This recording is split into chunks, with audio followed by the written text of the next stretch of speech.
From Hollywood, it's time now for...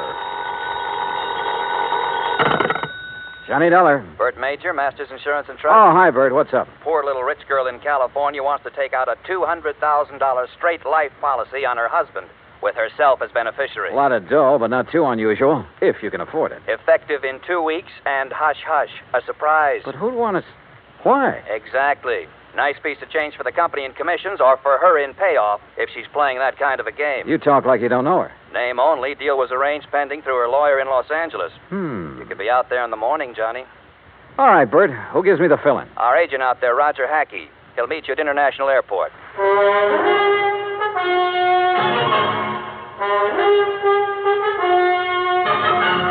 Bob Bailey in the exciting adventures of the man with the action-packed expense account, America's fabulous freelance insurance investigator. Yours truly, Johnny Dollar.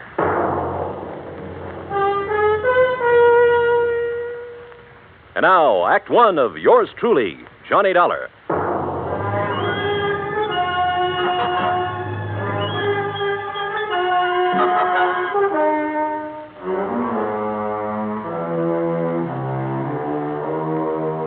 Expense account submitted by Special Investigator Johnny Dollar. To the Home Office, Masters Insurance and Trust Company, Hartford, Connecticut. Following is an account of expenses incurred during my investigation of the poor little rich girl matter.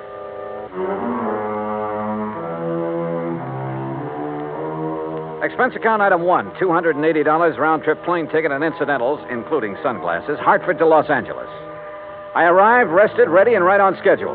Also on schedule was Roger Hackey, Masters Los Angeles agent, who turned out to be a repressed comedian become insurance salesman. Yep, I said to myself, that's Johnny Dollar, I said. You are Johnny Dollar, aren't you? In person, you Roger Hackey? In person?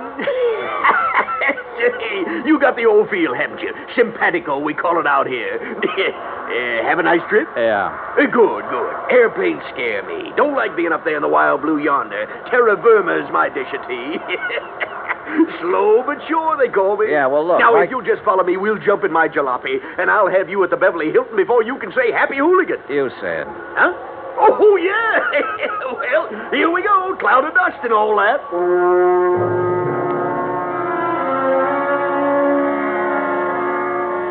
The ride from the air terminal to the hotel was hot, silent on my part, and unproductive so far as the case was concerned. Roger Hackey kept up a running commentary on everything from bad actors to the Zodiac. It wasn't until I was settled in my room with drink in hand and Shula's feet propped up that I could get him to switch to the $200,000 surprise. Her name is Cynthia Durbin. Now, how much do you know about her? Nothing. Bert Major said you'd give me the background. Now, she's a strange one. You know what a chameleon is? Well, sure, a lizard that changes color, so what? So, that's the kind of a gal Cynthia Durbin is. At least she is now. You're losing me, Roger. Begin at the beginning. Now, you're the doctor. As the Siamese twins said after the operation, what's missing? Yeah. Yeah. How did you meet Cynthia Durbin? Well, she came into the office yesterday. No call, no appointment. There she was. Oh, what's she like? Trim. Real trim. And expensive. Just casually announced she wanted to buy $200,000 worth of insurance, huh? Well, not exactly. She started asking about various policies, endowment, straight life, etc., and how and when they paid off. And she kept giving me the big eye and cross-leg routine. She tell you anything about herself? Oh, didn't have to. I already knew. She's practically a fixture in the society section of the Sunday papers. Garden parties, opening nights, and all that. Yeah, but only lately. Her husband? Peter Durbin. He's been a public figure ever since they got married about 3 years ago. But she hasn't. No, just the last couple of months or so. How old is she? Oh, around 25. Blonde, blooming, and gorgeous, figuratively speaking. I take it she has the money, huh? Yeah, right. He was a well-torsoed movie bit player with a champagne appetite. I see. Now, what about this surprise angle? Well, she came right to the point. Said her husband had just had a complete physical. Asked if his doctor's report would be acceptable. If so, okay. But you didn't sign her up. Why? Well, she didn't give me the chance. What do you mean? All of a sudden, she reached in her purse and pulled out a piece of paper with a name and address on it, announced this was her attorney. See him, she said, smiled big, and walked out. Did you go and see the attorney? Right away. A guy by the name of Crane Collins. Has big plush offices downtown, old senior partner type. What did he have to say? Oh, nothing except routine questions about filling out the forms, expediting the procedure, importance of secrecy for the surprise. Well, why didn't you ask a few questions? Couldn't. What do you mean, couldn't? She was there. Doing what? Sitting back in a corner, all huddled up like a mouse waiting to be pounced on. Didn't say a word, while Collins and I filled out the papers. Yeah, she signed them as if they were a death warrant. Went back to the corner and stared at the wall.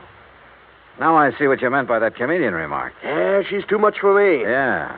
A leopard can change its spots, too. Expense account item 2, $3.25 taxi fare to the offices of Crane Collins. So far, all I knew was that the wealthy young woman wanted a pot full of insurance on her husband. If it hadn't been for the surprise request, it would have been routine. Now it wasn't. And the people involved, one of them at least, were not routine. I was ushered into an oak panel office high above the streets of Los Angeles.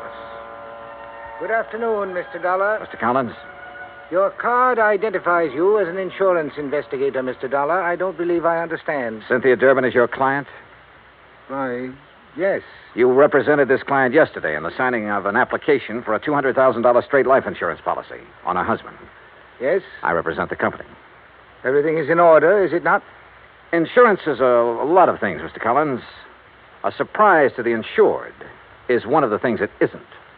My client is adamant in this respect. Call it a quirk, if you will. You expect the company to issue a $200,000 policy on a quirk? Well, How long have you known Mrs. Durbin? Since she was born. Then you know her father. Knew him. I am his executor. Uh-huh. Mother? Also deceased. Both parents died when Cynthia was 17. I was her guardian and have been her legal advisor since she came of age. Was she well provided for? Very. What kind of a man is her husband? Young, about 30. Tall, good-looking. No, Mr. Collins, not statistics. Your impressions. He plays an excellent game of golf. Gets along well with people when he wants to. But you don't like him, do you? In this profession, Mr. Dollar, I neither like nor dislike people. I represent them, and that representation is based on fact. Well, in my profession, we go by feel as well as fact. Well, tell me candidly, Mr. Collins, do you think there's anything strange about this request for insurance on her husband? As I said, I deal in facts, not feelings. As a client, she sought professional assistance. Ergo, I supplied it. Where do the Durbins live? I'd rather Oh, not. now look, I can get it from any society editor in town. My secretary will give you the information. All right, thank you. By the way, don't tell Mrs. Durbin or anyone else that we've had this discussion. If you do, there will be no insurance issued. Interference with investigative procedure. Fact, Mr. Collins. I understand. Expense account item 3, $2.60, phone call. Then taxi to Roger Hackey's office. A neat one-story building in the Miracle Mile on Wilshire Boulevard. Purpose? To borrow Roger's company car. The Durbins lived in one of those colonial mansions out in Beverly Hills, surrounded by curving driveways, spacious lawns, swimming pool, and cabanas, all of it enclosed by thick, high walls and electronically controlled gates. The mention of insurance on the intercom got me in. Cynthia Durbin was everything Roger said she was. The first time he met her, that is. Please excuse my appearance, Mr. Dollar. I've been swimming. Oh, I don't mind at all, Mrs. Durbin. Really, you shouldn't have come here to deliver the policy. What if my husband had been home? No surprise.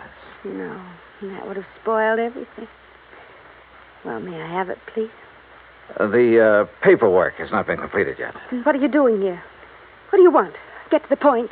Well, just a few questions, Mrs. Durbin. My colleague, Mr. Hackey, should have handled these details yesterday, but he was somewhat rushed. Oh, then there's nothing wrong with... Would you care for a drink, Mr. Dollar? Thanks. The bar's out by the pool. Shall we?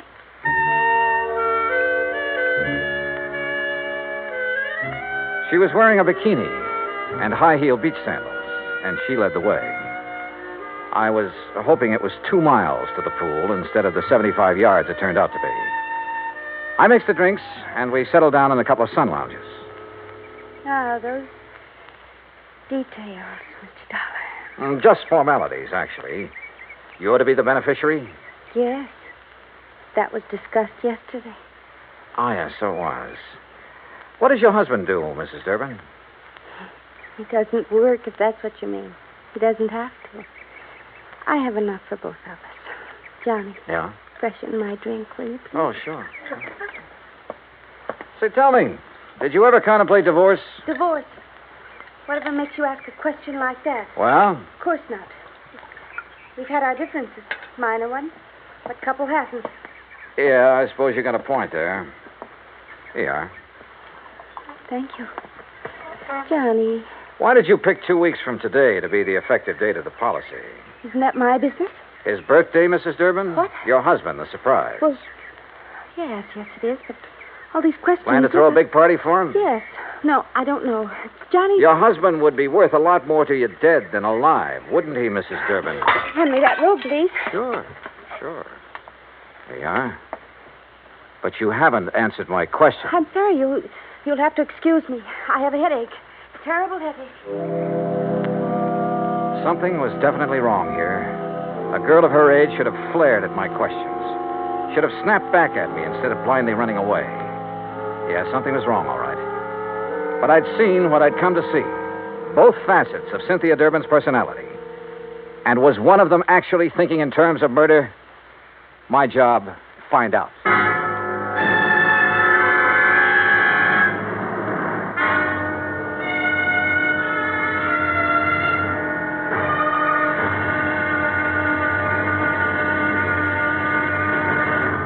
Act 2 of yours truly, Johnny Dollar, in a moment.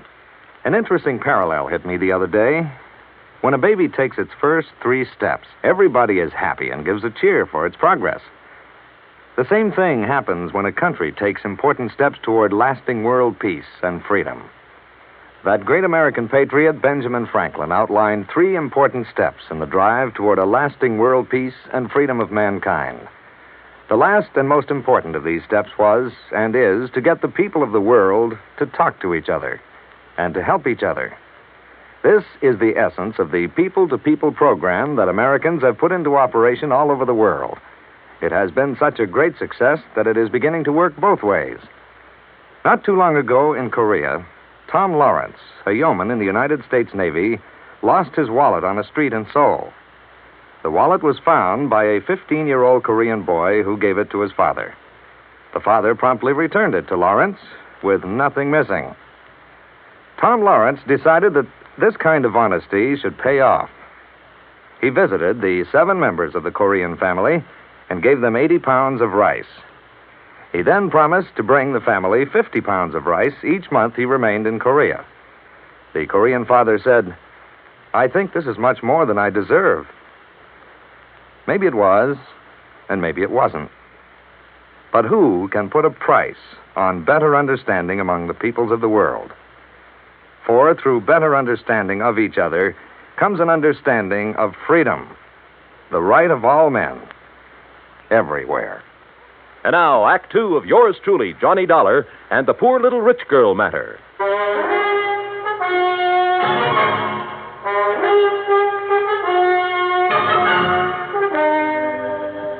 I sat beside one of the plushest swimming pools in Beverly Hills, alone. I finished my drink slowly. Cynthia Durbin was a strange one, all right, but her actions seemed compulsory rather than natural. If she really was thinking about murder for $200,000 in one chunk, she was pretty crude about it. If she was trying to impress her husband for some unknown reason, she'd selected a mighty offbeat way to do it. If she was going off her rocker, well... The extension phone hung on a post beside the bar. I don't ordinarily listen in on other people's conversations, but this one... Thing wrong, darling? Eric? Oh, Eric, I've got to talk to you. Something has happened. I No, think Cynthia, not on the phone. Meet me here in half an hour. But, Eric... Half an hour. Here. Goodbye, Cynthia. Hello, Eric.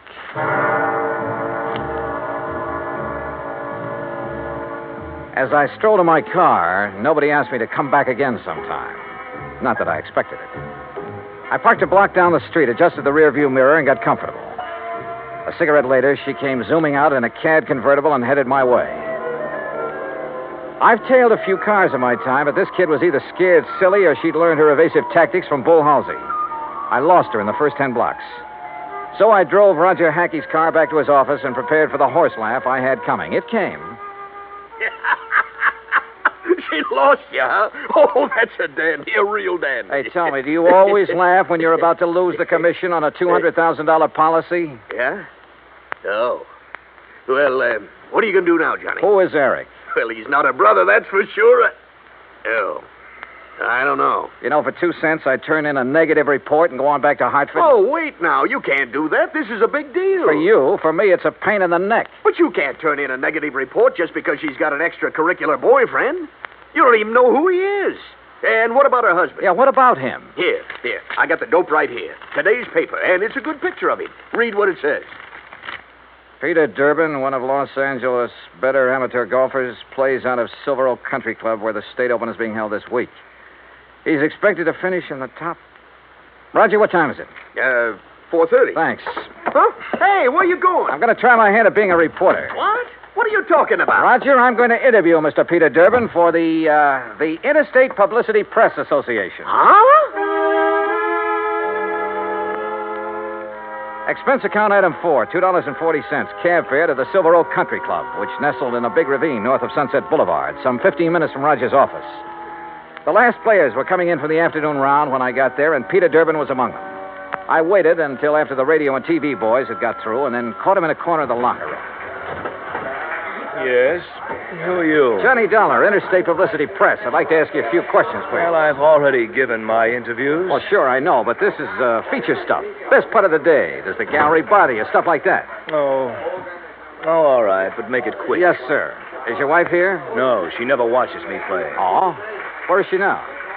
Well, at home. Where else? But now, see here, don't you think... You're playing a great game, Mr. Durbin. You figure you're going to win this tournament, huh? Yes, I think so. McManus turned in a 69, of course, but I'm still 3 strokes up on him. I play a much steadier game than he does. Oh, yeah, sure. This is your home club, isn't it? Oh, yes. It's one of the best in the country. Yeah, mighty fine course. You must be pretty well heeled. Well, That's none of your readers' concern. Oh, I'm sorry. Say, you have a birthday coming up soon, haven't you? How did you know? Oh, well, you're a prominent personality, Mr. Durbin.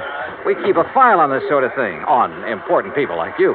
Oh, I see. Oh, sure. I suppose you're going to have a big affair. No, as a matter of fact, the annual Western Road races fall on my birthday each year.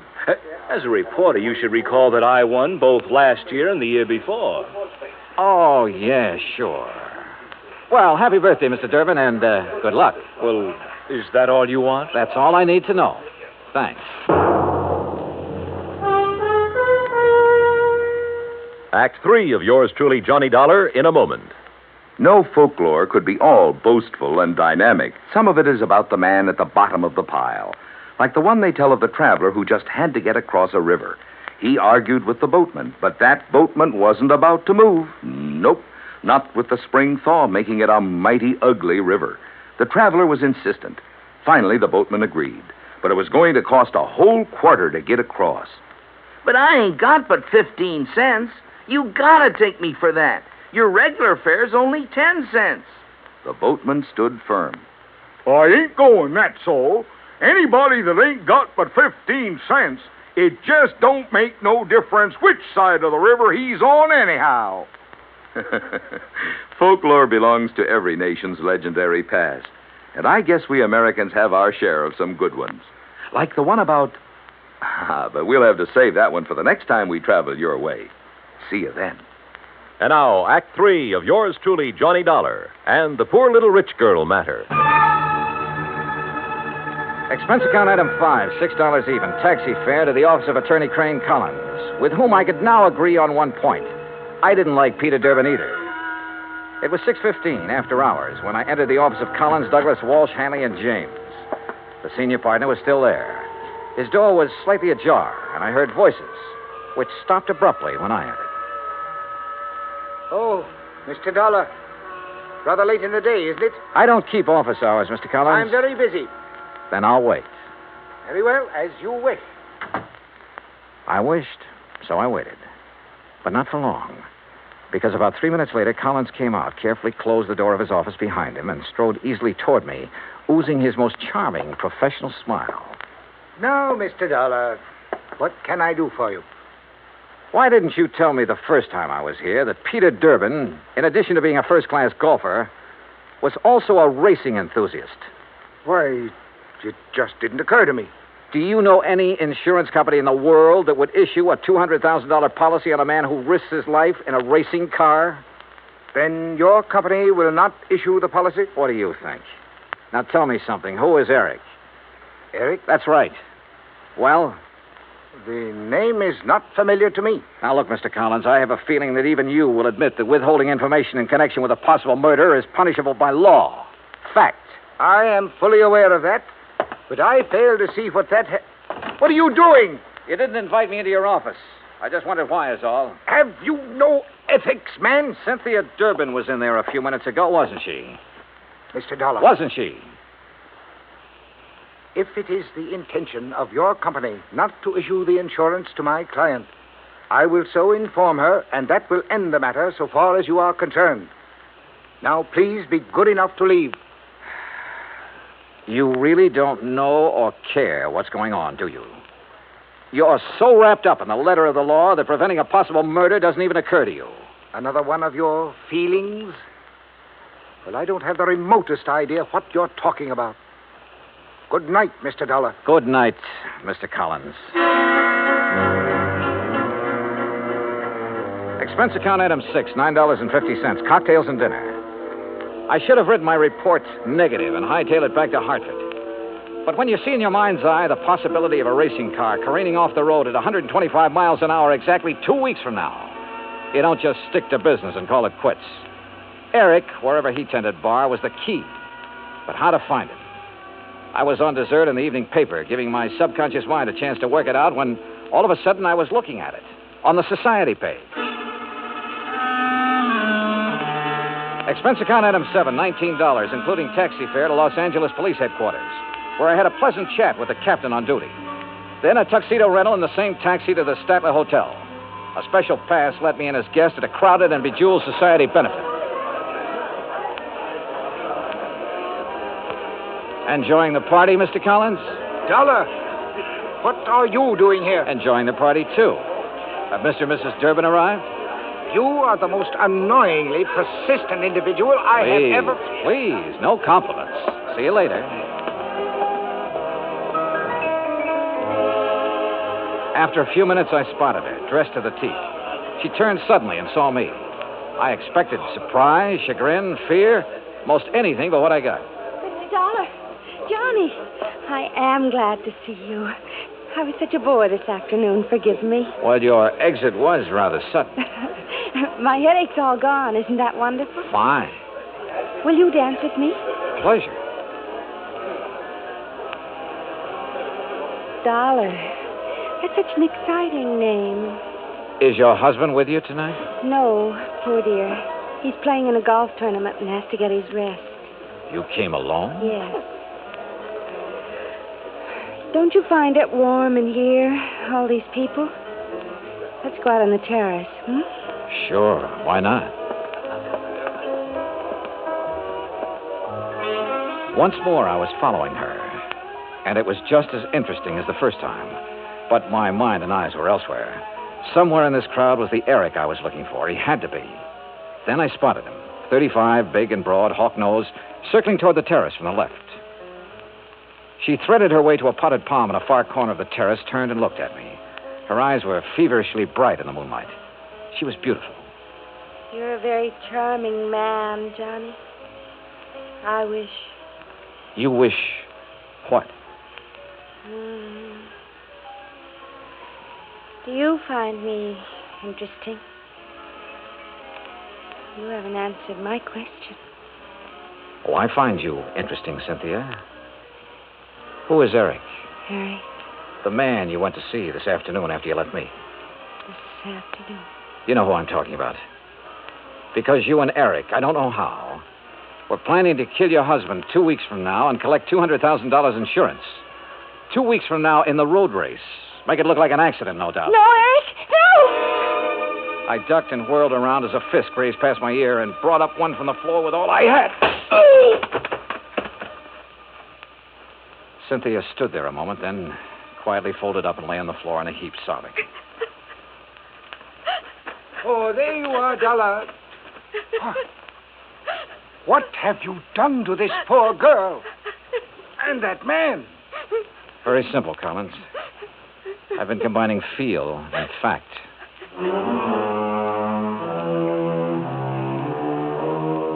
The house dick and I got them out of there. Hawk-Nose to police headquarters, Cynthia to a hospital. Eric turned out to be a quack psychiatrist who preyed on unstable rich women and who was wanted in both New York and Florida. He had a perfect setup in Cynthia Durbin until he went for murder and the big money. Mrs. Durbin, well, the doctors tell me she ought to be normal mentally in a couple of years with proper psychiatric treatment. Expense account total, $317.75. Yours truly, Johnny Dollar.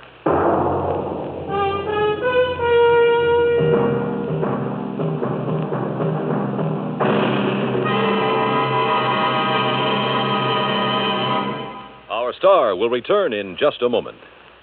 Our flag now numbers 50 stars, and behind each star there stands yet another flag, representing one of the 50 states. North Carolina's state flag bears the initial of her name on either side of a white star. Above, on a yellow scroll, is the date May 20th, 1775. Below, on a similar scroll, is the date April 12th, 1776. The 1775 date stands for an early declaration of independence, known as the Mecklenburg Declaration of Independence. April 12, 1776, was the date of the first Constitutional Convention held in Halifax. The Halifax Resolve was a document that placed the Old North State in the front rank, both in point of time and spirit, among those colonies which demanded unconditional freedom and absolute independence from any foreign power. North Carolina's state flag, the flag of the 12th state to enter the Union, was adopted on March 9, 1885. Now, here's our star to tell you about next week's story. Next week, a beautiful yacht, a beautiful, charming girl, and a man who wished he'd never heard of either of them. Join us, won't you? Yours truly, Johnny Dollar.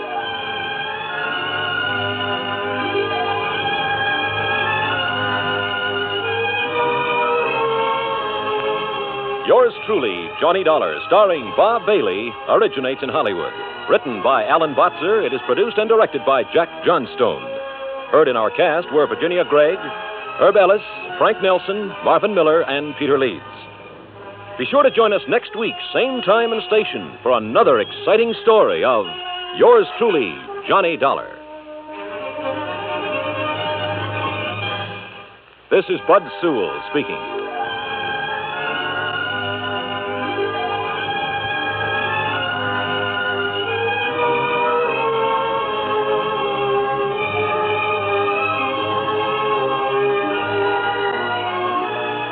This is the United States Armed Forces Radio and Television Service.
From Hollywood, it's time now for Johnny Dollar. Earl Poorman here. Foreman? Tri-State Life and Casualty. I'm the branch office manager down here. Oh, sorry, Mr. Poorman, but the answer is no. Well, this is an arson case, Dollar, and we're already having to make one payoff on I'm it. sorry, but it'll have to wait. I'm going to get as far away from this New England winter as I can. Well, for that, I don't blame you, but there's no reason you shouldn't come Look, down. I've had a rough year of it. I'm tired and I'm cold. And unless I can get down to where the warm, balmy breezes waft in... Dollar, I have got to have you on this case. There's a lot at stake. Now, my office is down here... No, sir, I'm sorry. You down see... here in Sarasota. I just can't do it, Mr. Poorman. I've already made a plane reservation for Sarasota, Florida. And this is one time I'm going to... Where did you say your branch office is? Sarasota, Florida.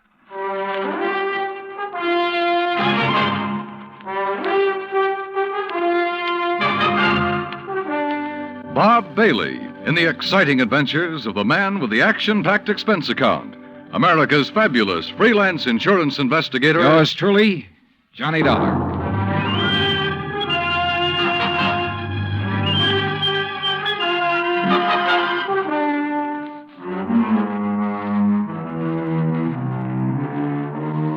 Expense account submitted by Special Investigator Johnny Dollar to the Tri-State Life and Casualty Insurance Company, Home Office, Hartford, Connecticut. Following is an account of expenses incurred during my investigation of the burning car matter. Expense account item 1, which I'd thought I was going to have to absorb myself. $129, transportation and incidentals to Sarasota, Florida.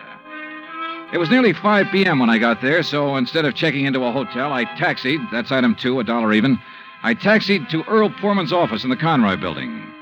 He turned out to be a tall, lanky, easygoing fellow with clear blue eyes and a ready smile. Sit in an office and talk business this time of day? You're in Florida now, Johnny. Well, I thought from your call this was a pretty urgent matter, Mr. Poorman. It is. Arson, you said. Yeah, probably, but here's no reason we can't go out to my little shack on the quay and be comfortable while we talk about it. Besides, Michael wants you for dinner. Mike? My wife, Gertrude. Oh. Come on, my jalopy's right out at the curb. Come on, Johnny. Poor man was a misnomer for this man because his jalopy turned out to be a spanking new Cadillac, complete with air conditioning and all the fixings. And the shack, anything but. It was on St. Armand's Key across Sarasota Bay from the mainland, a beautiful 2-story concrete and stucco job. The big yard backed on a quiet bayou, and there, tied up at a private dock, was a 24-foot lap-strake speedboat, ideal for fishing the Gulf of Mexico. After all, as long as you're down here on expense account. Yeah, but it's charged to your company, remember? Oh. Hey, there she is at the door. Huh? The big, fat, overbearing broad I'm married to. This was another switch. For Earl's wife, standing in the doorway, was the cutest little trick I'd seen in a long time. Petite, pretty, and blonde, and with eyes that you noticed right away because they were almost green. Eyes that suddenly narrowed as she looked at me. And I wondered why. Johnny? Dollar, did you say? That's right. Insurance investigator down here to look into those fires. Oh. Any objections? No. Oh, of course not. Just set your bags here in the hall, Johnny. All right, thanks. And wouldn't you like a drink after your long trip? Yeah, and you can get me one, too. Scotch, Johnny? Martin's VVO. Oh, great. Well, soda, please. Sit down, sit down. Thanks. I take it Mike isn't too interested in the insurance business, huh? You know, she used to be a singer, dancer. Oh, well, this is a little different. But now, tell me all. Well, actually, I guess we ought to wait until Arnold Carr gets back. Carr? Carr Brothers, Lumber Enterprises. Arnold runs the business, and his brother Edward... Well, Ed just shares the profits. Real black sheep of the family, from what I've been able to learn. Oh? Anyway, they have yards all over the state. There's one here in Sarasota, one up the coast a ways at Fort Pierce, and still another at Arcadia. That's about 40 miles inland, just east of here. And there was one up in Orlando. Was? Completely destroyed by fire a couple of weeks ago. And a $120,000 claim has been filed. Wow. That's where Arnold Carr is then, in Orlando, trying to clear things up. Here's your drink. Oh, thanks. Here, Earl. Yeah. Well, to the gods and goddesses and us. But shouldn't I be up in Orlando then? Arnold's on his way back here now. He lives here. He just went up there to arrange for clearing off and selling the property.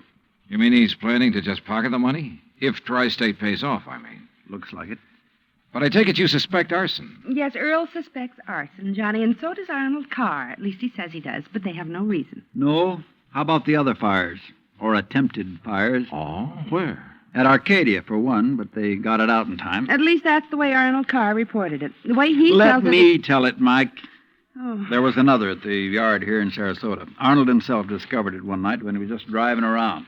But nothing to indicate it was attempted arson. No, Well, and the authorities up in Orlando found no indication of it there. Mike, you know as well as I do that a lumberyard fire will obliterate signs of arson better than any other kind of fire in the world. Yeah, but she has a point, though, Earl. Unless there's some evidence of arson. Of course. Yeah, why send for me? Well, mostly because... Actually, because Arnold Carr suspects it. But he's given you no real reason. None at all. I think he has a real reason, but he just won't tell us. Wait till you see him. He's going to call when he gets in. We'll run over to his place on Longboat Key. What about his brother? Edward, did you say? I've never met him. He's always stayed in Orlando. I was wondering if he might tell things that Arnold is holding back. Edward Carr wouldn't know anything. You can never be too sure. Look, why can't you agree with me for a... that must be Arnie now. Excuse me. Hello. This is Arnold Carr. Oh, hi, Arnie. Johnny Dollar arrived, so we'll be... Well, here, I'll let you talk to him. Here, Johnny. No. Okay. No, Earl, listen. What? I told you before it was arson. It was arson again tonight. Tonight? What's that? Arcadia just went up in flames. The whole yard. Good Lord. Did you hear that, Johnny? Yeah, I heard it. Well, can you prove it was arson tonight in Arcadia and before in Orlando? I have proof. Well, Arnie, we'll be over just as fast No. as... What? No. Wait for me there at your home. Well, but look now. You mustn't come here. And I mustn't stay here because I... Now, listen, man. You... Arnie? Well, I guess he's ready to tell us now. A suspicion began to grow in my mind. A suspicion that Mike apparently shared with me.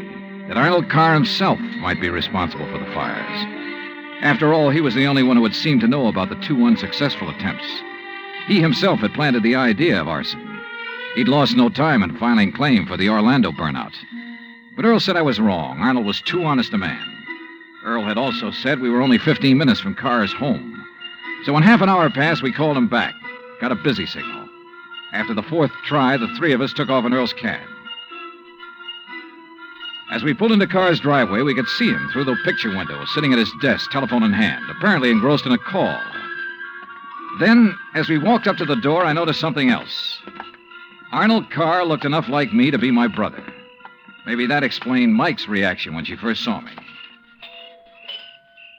Hey, Arnie. Can't you see? He's on the phone in there. Well, the least he can do is hear his own doorbell. Earl, wait. Good Lord. What's the matter?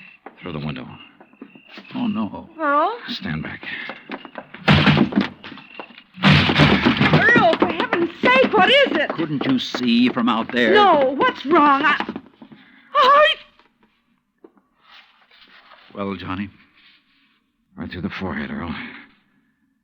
Looks like a 38. Before I could stop him, Earl took the phone out of the dead man's hand and called headquarters. Mike turned pale and slumped into a chair. And I gave the place a quick rundown, checked doors, windows, etc. A few minutes later, an officious young sergeant named Larkin arrived and took over. 38 caliber straight through the middle of the forehead. Were all three of you here when it happened? Mr. Foreman, Mrs. Foreman, and who are you? The answer to your first question, Sergeant, no, none of us was here. And this is Johnny Dollar, insurance investigator. Hiya. You insurance guys work pretty fast. You related to Mr. Carr? No, why? Look a little like him. Who busted in the front door? The killer? I did. When we drove up, we saw Mr. Carr sitting there at his desk. We rang the doorbell and knocked, but... And when he didn't move, you took things in your own hands and busted in, huh? That's right. You haven't moved anything, have you? No. Except I took the phone out of his hand to call you. Dollar, if you're any kind of investigator, you should have known better than let him touch anything. Now, let's see. The shot must have come from somewhere near this window by the fire. Sure, here we are. Bullet hole right through the pane. Bullet was fired from outside. You're sure, Sergeant? Sure, I'm sure. Look for yourself. You call yourself an investigator? Hey, Cummings, Woolway, Check the area around that window beside the chimney out there for footprints. Maybe an empty cartridge case. Now, you folks get out of here so I can call Doc Hanley over and get on with my investigation. And no, Dollar, I don't need any of your help. Well, thank you, Sergeant. Your job is fires, not... Hey, where did Mrs. Poorman go? Out to the car. Why? Who told her she could leave? Who told her she had to sit here looking at a corpse? All right, Dollar, all right. Just be sure the three of you stick around town in case I decide to question you further. Oh, of course, Sergeant. Yeah.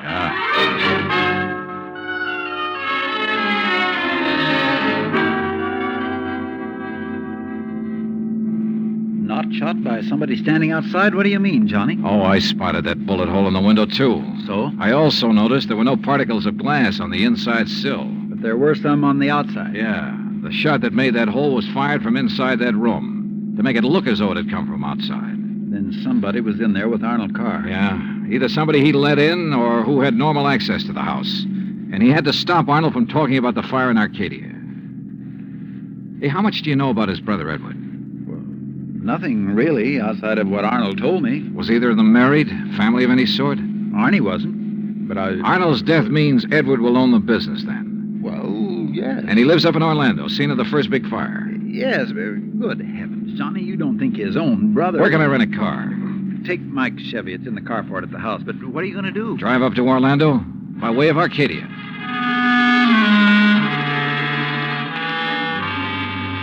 When I got to Arcadia, only a few people were standing around the remains of the fire. One hose company was still working on it, and a couple of police were poking about in the embers. Walking toward it, I almost stumbled over a little old man sitting alone in the darkness beside a palm tree, hunched over, his head in his hands, sobbing. He didn't even look up when I stopped beside him. It's like losing part of my own life, it is. You lost someone in the fire, sir? No, son. Only part of my life.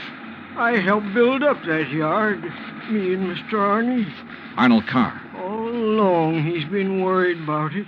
And last week, when him and me smelled smoke and come over here and put out the barrel of trash that was smoldering, he knew. Knew what? That somebody was trying to burn him out? That's why he stopped by tonight on his way home. That's why we drove over here, him and me.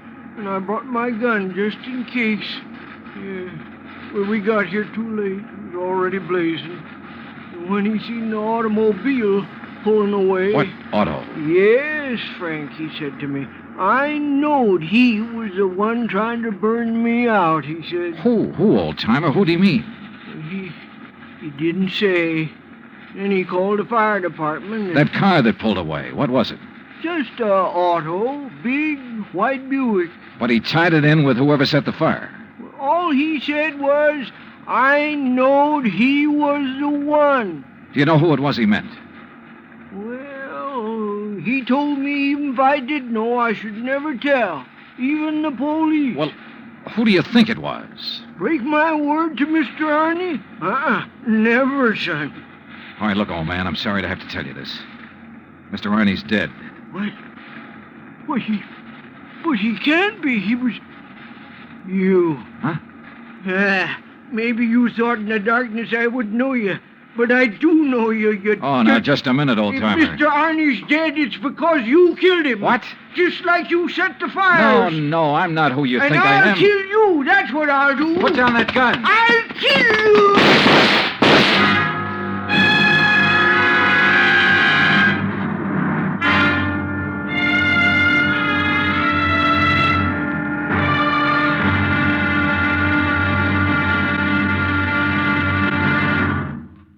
Act 2 of yours truly, Johnny Dollar, in just a moment. Back in the old days, the very old days, that is, a girl named Cassandra had a corner on the oracle market. But nowadays, you can do some foretelling yourself. On Jukebox Jury, for example, you can help decide which of Tin Pan Alley's new recordings are destined for the hit brackets and which ones are likely to spiral all the way down to oblivion. Remember, Jukebox Jury is yours to hear on most of these same stations every Sunday. Now, Act 2 of yours truly, Johnny Dollar, and the burning car matter.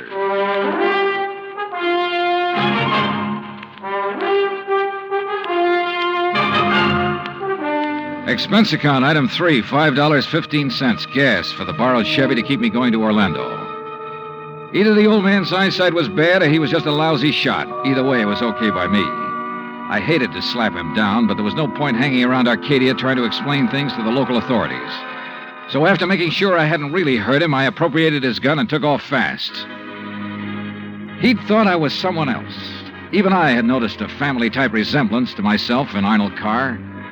Sergeant Larkin had asked me if I was related to him. And now the old man at the fire had apparently thought I was the one who... Oh, well, I'm afraid I made the rest of the trip to Orlando in somewhat less than legal time. And at police headquarters, I barged into the office of Lieutenant Cal Hudson without bothering to be announced. So early in the morning? Sit down while I finish up a report, Mr. Carr. Thanks. I was trying to reach you, but we got no answer to the phone at your house. Well, that's very interesting, Lieutenant. I'm afraid I have the painful duty of notifying you that your brother Arnold down in Sarasota last night... Why did you say very interesting, Mr. Carr? Or had you already learned... Well, I'll be doggone. Yeah. You're not the first one. Who are you? Johnny Dollar, insurance investigator. I can't believe it. Dollar, you look enough like Edward Carr to be his twin. You even sound a lot like him. I take it you haven't located Edward yet? Well, no. Lieutenant, I think Edward Carr is the firebug we're after. And the killer. Wait a minute. Briefly as possible, I told him of Arnold Carr's phone call to Earl Poorman. His emotional upset just before he was killed. I told him Arnold had been murdered by someone inside the house, someone close to him. And that everything indicated that someone could very well be Edward Carr. That's still all just theory, Dollar, without any proof. Well, I will admit that Edward is a pretty worthless playboy living off the profits of the lumberyard. In any event, the lieutenant promised to put out an APB on Edward Carr. That was at breakfast for the two of us, item 4, $3.25. Before I left him, he gave me Ed Carr's address, 1726 Allen Place. As I expected, there was no answer to the doorbell at 1726, so I tried visiting up the street. It quickly became clear that Ed Carr wasn't very popular in this otherwise quiet, well-ordered neighborhood. Those big, noisy parties at all hours of the night, cars parked up and down the street, blocking respectable people's driveways. Yes, ma'am. You know, well... once in a while you expect a person to have callers and such. Me, I have the ladies' bridge club every third Wednesday, for instance. Well, that's nice. But these are all ladies, not like some of the trash that man and his friends have, dancing and drinking and carrying on at all hours. Yes, you mentioned cars, Mrs. You Harper. know, people like Mrs. Hereford Robbins. She's awfully nice. And Janet Osterworthy. Now, she's a widow. Well... And, you know, she could have her pick of anybody she liked. But does she ever look at another man? No, sir. And then there's Mrs. Harper. Yes? You mentioned cars. Do you know what kind Mr. Carr drove? Why, yes. It was a big white one. And the make? Well, no. My husband, when he was alive, always drove a Maxwell, and I guess that's the only kind I ever got to know by name. But Mr. Carr's is white. Only I guess that isn't much help to you, is it? All the white cars here in Florida, I mean. Look. Now, even that blonde hussy who's around him all the time drives a white car. Oh, I really shouldn't use a word like that, though, should I? But it fits. Wait a minute. What blonde, Mrs. Harper? Mr. Dollar, I don't pay any attention to people like that. Why, you'd think she owned that house of his, the way she keeps popping in and out all hours as if she belonged there. Mrs. Harper. And drives all the way up from Sarasota, too. Do you know who she is? I do not. I refuse to pay any attention to people like... And the way she dresses, too, like a newly rich chorus girl with all her fancy clothes and furs and things. How do you know she comes from Sarasota? By the license on her car, of course. Every city has its own number. You know that very well. And hers is 12WW something. And you don't know her name? Of course not. Flaunting all those expensive furs as though she bought and paid for them herself. And if there's anything I hate to see, it's a little shrimp loaded down with furs. Now, a tall person like me... And well, her thanks. eyes... Oh, if there's anyone I don't trust, it's a person with green eyes. Well, Thank you, Mrs. Harper. Her description of Carr's girlfriend stopped me in my tracks. That description could fit Mike Poorman to the letter. Petite, blonde, green eyes, and she came from Sarasota. And then I remembered Mike's reaction when she first saw me. Her dismissal of Edward as a possible suspect. There was obvious friction between Earl and Mike, too. I figured it was just normal in a couple who'd been married for a while. But now... Item 5, $1.30 phone call from the nearest booth I could find to Earl Poorman at his office in Sarasota. No, she isn't, Johnny. Why? Well, do you know where Mike is? When I woke up this morning, I could hear her talking to her girlfriend, Betty, on the phone downstairs. Betty? Betty lives here in Sarasota. They used to be on the stage together, sister act, you know. Yeah, well, Well, then when I went down for breakfast, she was gone. Took my car, too. I had to come here to the office in a taxi. Yeah, well, okay, Earl. Thanks a lot. Hey, now, wait a minute. How are you doing? You found out anything I ought to know about this arson and murder business? No, Earl. Nothing that you need to worry about. Liar. I sat down at a corner drugstore. That's item 5, 80 cents, over a sandwich and a Coke to try to think things out. But I'm afraid I didn't like anything that I thought. Finally, I drove over to Allen Place again. I parked a couple of blocks away and walked to 1726. I rang the front doorbell, knocked a couple of times. Then I slipped around to the back door, finagled a lock on it with a little celluloid pocket calendar, finally got it open. I left it open for the sake of a quick exit if such became necessary. But I guess that was a mistake. For a couple of minutes later, as I rounded the corner from the den into the living room, I felt the barrel of a gun poked into my back. Out of town, huh? Now, wait a minute. Don't move, Eddie boy. Trying to stall off pay me the $5,000 by saying you're going to be out of town, huh? Okay, so you think I'm Edward Carr? You kidding? Don't you know what happens when somebody tries to stall me? I don't know exactly how long I was out, but when I came to, it was dark. Except for the glow from a streetlight outside. And what roused me was the sound of footsteps, feminine steps, cautiously entering the back door. Then, briefly, silhouetted against a window, I saw a trim, petite figure that was all too familiar coming toward me. Then she saw me, too. Oh, darling, you're hurt. What happened? What do you think? Who did this? Who struck you? You don't know? Yes, of course. It was Tony. Because you didn't pay him soon enough for the Arcadia job. Here, Eddie, let me help you. No, just let me rest for a minute. I thought that was Tony I passed on the road in from Sarasota. Why'd you come over from Sarasota? To see you. I knew you'd be here. Oh, why? Why, so the police could surprise you with the news of your poor dear brother's death.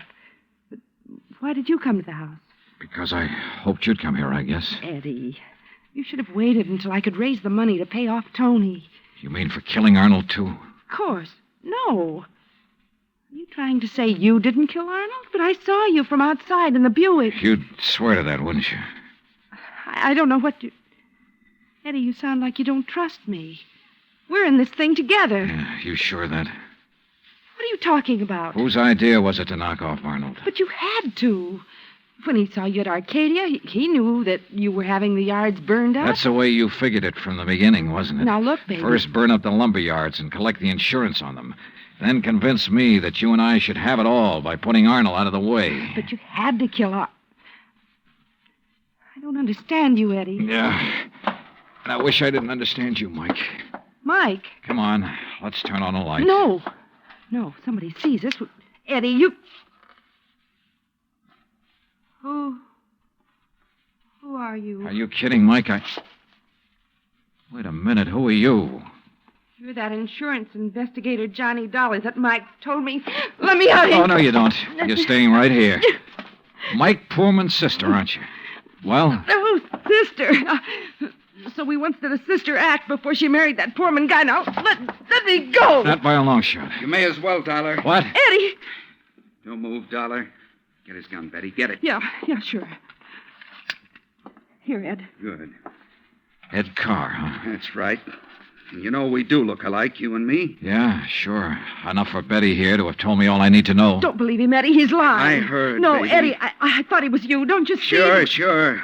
Why'd you come up here anyway? Because Mike told me that Dollar was coming up here. You been shooting off your mouth to her, too? She knew about us. She thought you might have something to do with the fire. She was my friend. She was trying to get me out of this whole mess, and I wish I'd listened to her. Well, it's too late now, baby. Eddie, what are you going to do? Now I gotta get rid of both of No! you. And figure some way to shut up Tony's mouth. Ed, please! You know you'd never get away with it, Carr. Oh, no, I'll call him. That's what I'll do.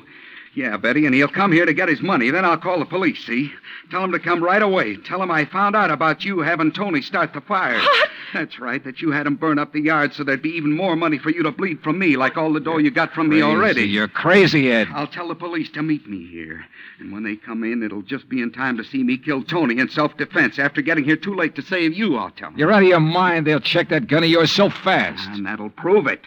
Because the only shot out of my gun will be the one that gets Tony. This gun of yours is the one that's going to knock you two off. And they'll think it's Tony. Oh, Eddie, please, you're drunk or you're crazy. Crazy to save my own life, to keep you and Tony and Dollar from putting a noose around my neck? If you think that harebrained scheme of yours will ever work, you're off your rocker. It's got to work, because it's my only chance, so it's going to work now.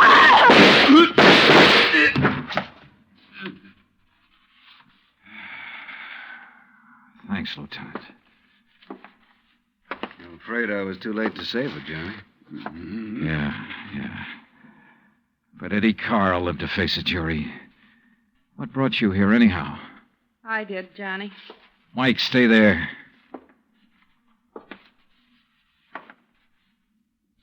Stay right here, Mike. I know. I don't want to see it. She was my friend. Where's Earl? I came alone. When I talked to Betty this morning, I knew your suspicions about Ed were right because, you see, I knew Betty and Ed were going together. Earl didn't know. Yeah. Maybe you better call him.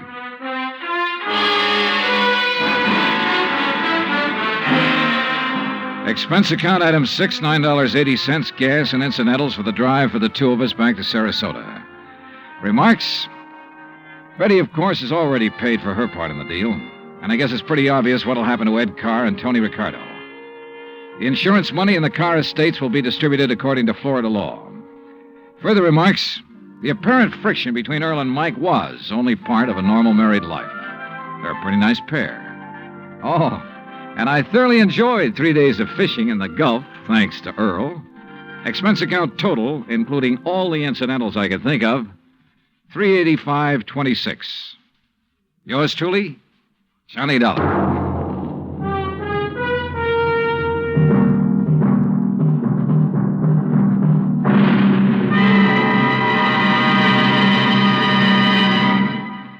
Our star will return in just a moment.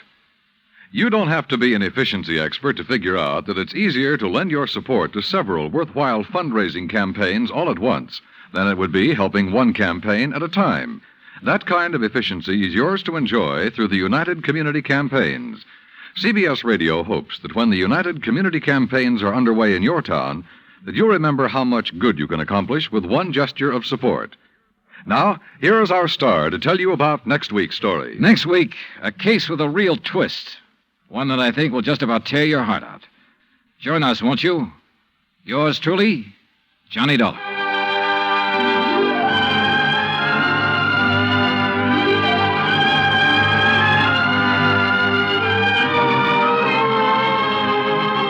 Yours truly, Johnny Dollar, starring Bob Bailey, originates in Hollywood.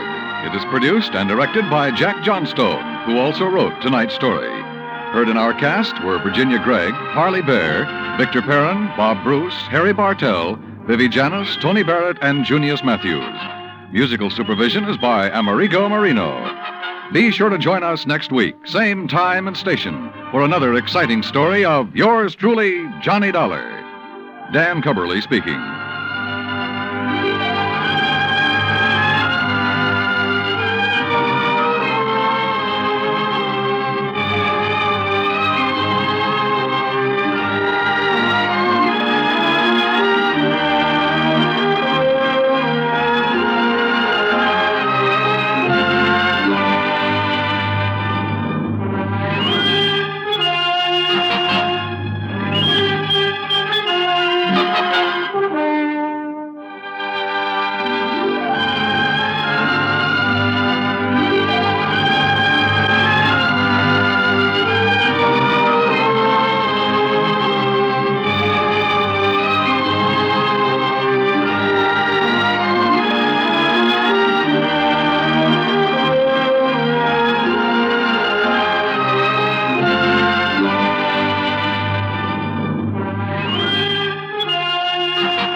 Hollywood. It's time now for... Johnny Dollar. George Reed here. Well, good morning, George. Bad morning, Johnny. What's the matter? You remember Jedidiah Gillis? Eccentric old man loves animals? Sure. Well, for the second time, he's talked us into issuing a special coverage policy on an item he wanted insured. And for the second time, it's disappeared, huh? Right. I hope it's not another singing mouse. I'm afraid it's something worse. An articulate canine. I take it a what? Dog, Johnny. And I take it a... You mean a talking dog? Yep. Oh, no.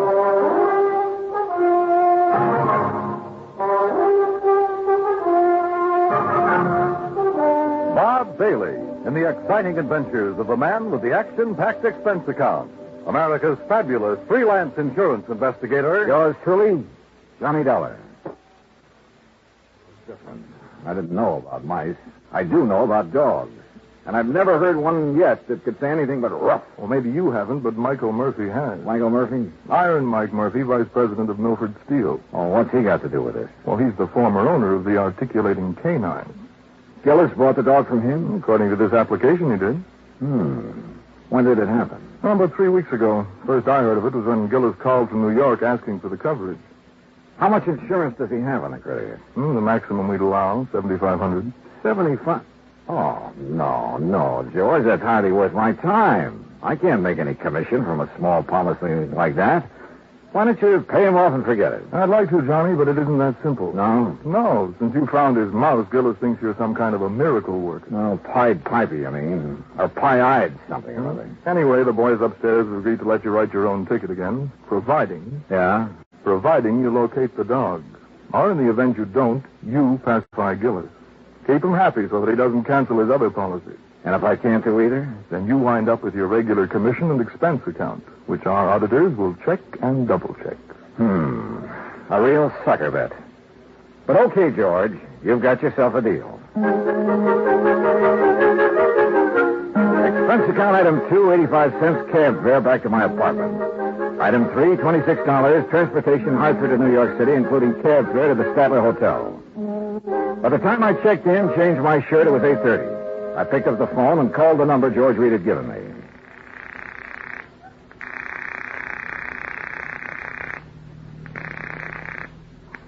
Hello?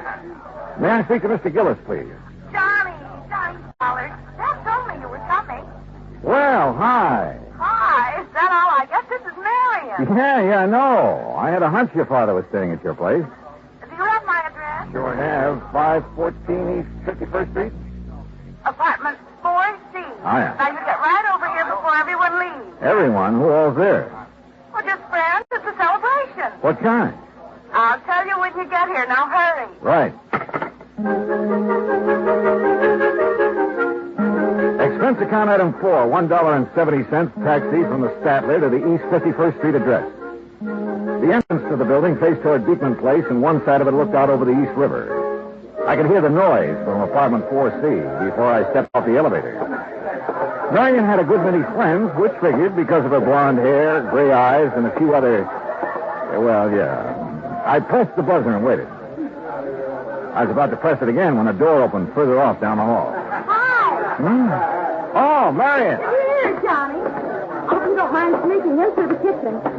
But Dad made it very clear that he wants to see you now and alone. Alone? Was that mob in there? He's waiting for you in the den. It's this way. How have you been? Oh, fine, just fine. Sounds like quite a party. It is. I sent out the invitations before the pup disappeared. I offered to call it off, but Dad wouldn't let me. Any special kind of celebration? I think so. It's to announce my engagement. Well, what do you know? Who's the lucky man? His name's Bill Fisher. He's an executive with the Powers advertising agent. Real big-time operator, huh? He just talked one of his clients into putting on a new TV show. Well, you know you have all my good wishes. Oh, Bill, we were just talking about you. I wondered where you disappeared to. Bill, this is Johnny Dollar. Hi, congratulations. You're getting a fine girl. Yes, I think so. Thunderation, what's all... Oh, it's Dollar, so you finally decided to get here. Hello, Mr. Gillis. Come in. Yes, sir. We'll see you later, Johnny. Yeah, sure. Yeah, you ready to go to work? Yes, sir, whenever you are. Whenever I am. You're the one's getting paid to be a detective. Well, I can't do my job without your cooperation, Mr. Gillis. Well, what do you want me to do? Just answer a couple of questions. Just answer. Well, didn't that sweet pea of an agent tell you all you need to know? Well, he couldn't. He didn't know anything except that a dog you have insured. A dog? A dog, you say? Is that what you call her? Why, you miserable, cold-hearted... A dog. Well, isn't that what you've lost, Mr. Gillis? No! And don't you ever let me hear you calling that... She's a little lady. If you must refer to the type of being she is, well, she's a canine. Okay. Do you mind telling me under what circumstances the canine disappeared? I wouldn't mind at all. And please call her Ming Toy. Beg your pardon? Ming Toy, that's her name. Ming Toy Murphy. What's the matter, you dog? Are you deaf? No, isn't that kind of an unusual name for a dog? A canine? Oh, you think so? Shows how stupid you are. She's a Chinese. Chinese? Yes, a Pekingese. A Pekingese. And being as the first owner's name was Murphy, the whole thing, Ming Toy Murphy, just fits her to a T. Yeah. Now, exactly when did you notice Ming Toy was missing? Oh, since we got back from breakfast, you see, I'd left Ming Toy in here, locked up safe and sound, but when we got back, the door was standing open. The front door? No, not to this door. And Ming Toy was gone? Of course she was gone. That's what all this fuss is about. But the front apartment door was closed. It was, and if somebody's come in here and stolen her, they'd have had sense enough to close the front door when they left. You're, for sure somebody did steal. I don't know what to think. All I know is Ming Toy missing. Canine animals like her don't grow on trees. Oh, well, you mean because of her, special talent? Well, now you're getting it, my boy, yes. Because she can talk. Oh, now, Mr. Gillis, can you honestly say you heard her speak? Speak? Why, man, all dogs can speak. But Ming Toy talk. Just like a human being, I suppose. Yeah. I see you don't believe me. Well, you just march yourself over here to this tape recorder. Oh, Mr. Gillis, if she can talk like you say, it's still going to take me a while to kind of get used to this. You and the whole country, providing we get her back. The whole country? TV, boy. What? Television. A new show called The Big Shock. The first one's on tomorrow night. What's the matter? Don't you read the papers? Anyway, they started advertising about 2 weeks ago. Looking for a dog that could say, Happy Hollow Dog Food is yum, yum, yummy. Happy Hollow Dog Food? That's the company sponsoring the show. Go on. They're going to open their show with the animals saying that slogan, you see. And today I was going to take Ming Toy down there and let her say it and collect the $50,000. What $50,000? The $50,000 they're offering to give for a dog that can say, Happy Hollow Dog Food. All right, I know. Yes, well, anyway, when I first heard about this, I remembered Mike Murphy said something to me over a year ago about having a canine in his kennel that could talk some. So I went over there 3 weeks ago, and I bought her. Was the ad in the paper at that time? Of course it wasn't. Well, how did you know it was going to be? Miriam told me. How did she know? That dressed dummy she's fixing to marry. The advertising agency he works at, they're the ones that talk the Happy Hollow people into putting on that show. Oh, I see. Yeah. Well, you see, it's about time. I also see that you don't exactly approve of Fisher for a son-in-law. Oh, no, I wouldn't say that. I don't approve. I don't disapprove of him. If she wants to marry a stuffed shirt, that's her business. You know, let me play this tape recording for you. You're going to hear the sweetest little voice this side of town. Ah, now then, me little pet. You Get see, yourself set and ready we for the made trial. this at Mike Murphy. All right, girlie. Now talk to me. Pretty now. Talk pretty. Hello! Hello, everybody! See? She said hello. That's a dog? That's canine. Be quiet. Very good, lad. Now tell me, how are you feeling these fine days? Wait! Lillian! Ian! Hey, what happened? She saw a cat. What do you think? Oh. You still doubt she can talk, Nello? I think I'd like to see it with my own eyes. Have you put an ad in the lost and found columns of the papers? Of course. What about the people in this building? Well, I had Morris. He's the super. Put a note. Super? The janitor. They call him supers in the city. So what's the matter? Don't you know anything other? I had to put a notice in each apartment telling them to be on the lookout for her. But so far, nobody said a word. And naturally, they wouldn't because she's not around here. She's been stolen. Oh, now, look, why would anyone want to steal her? They couldn't put stolen property Well, on TV. maybe it could have been somebody doing it for spite. Like who? Yes, like Iron Mike Murphy. That's who. He's been saying nasty things to me, claiming I cheated him out of mean toy. Well, did you? Of course I did. Mr. Gillis, is there any other possible way she could have gotten out of this room? Well, now, there's several... Oh, no. Huh? No, it hurts me just to think about it. Oh, dear. That window. Window? Yes. Oh, dear. Was that open yesterday morning? Yes, it was open. I forgot to close it. Oh, dear. Well, what's down below there? Nothing but the East River. I continued questioning him, making sure he'd given me all the facts. Then, after promising to take him along when I visited Iron Mike Murphy, I said goodnight and left. Expense account item 5, $1.70 for a cab back to my hotel. The next morning, I called Murphy and wangled an invitation to his Long Island home. At exactly 9 o'clock, I was in front of the Gillis apartment. Hey, mister. Yeah? You looking for Mr. Gillis? No, Mr. Gillis. You seen him? Sure. When they go out for their breakfast. Oh, yeah, I see. Do you pick up the trash and garbage from the apartments every morning? That's my job, senor. Well, what time do you usually hit this floor? The same time as now, about 9 o'clock. Do the Gillises go out for breakfast every morning at this time? Almost every morning. What about day before yesterday? When the little one disappeared, see, it was the same hour. Uh-huh. Tell me, Morris, do you remember seeing anyone on this floor that morning? You know one who did not have a business here? But there was someone? See. Near the Gillis apartment? Where you stand, waiting at the meeting. Well, who was it, you know? Oh, no, I don't know his name. Yeah. He's such a nice gentleman, and he carried what I know was another present for Mr. Gillis. I told him they were out for their breakfast, and he went away. You still haven't told me who it was, Morris. My heavens, senor. Who else would bring Mr. Gillis such a pretty box or such a beautiful gift? Who else but the gentleman she's soon to marry?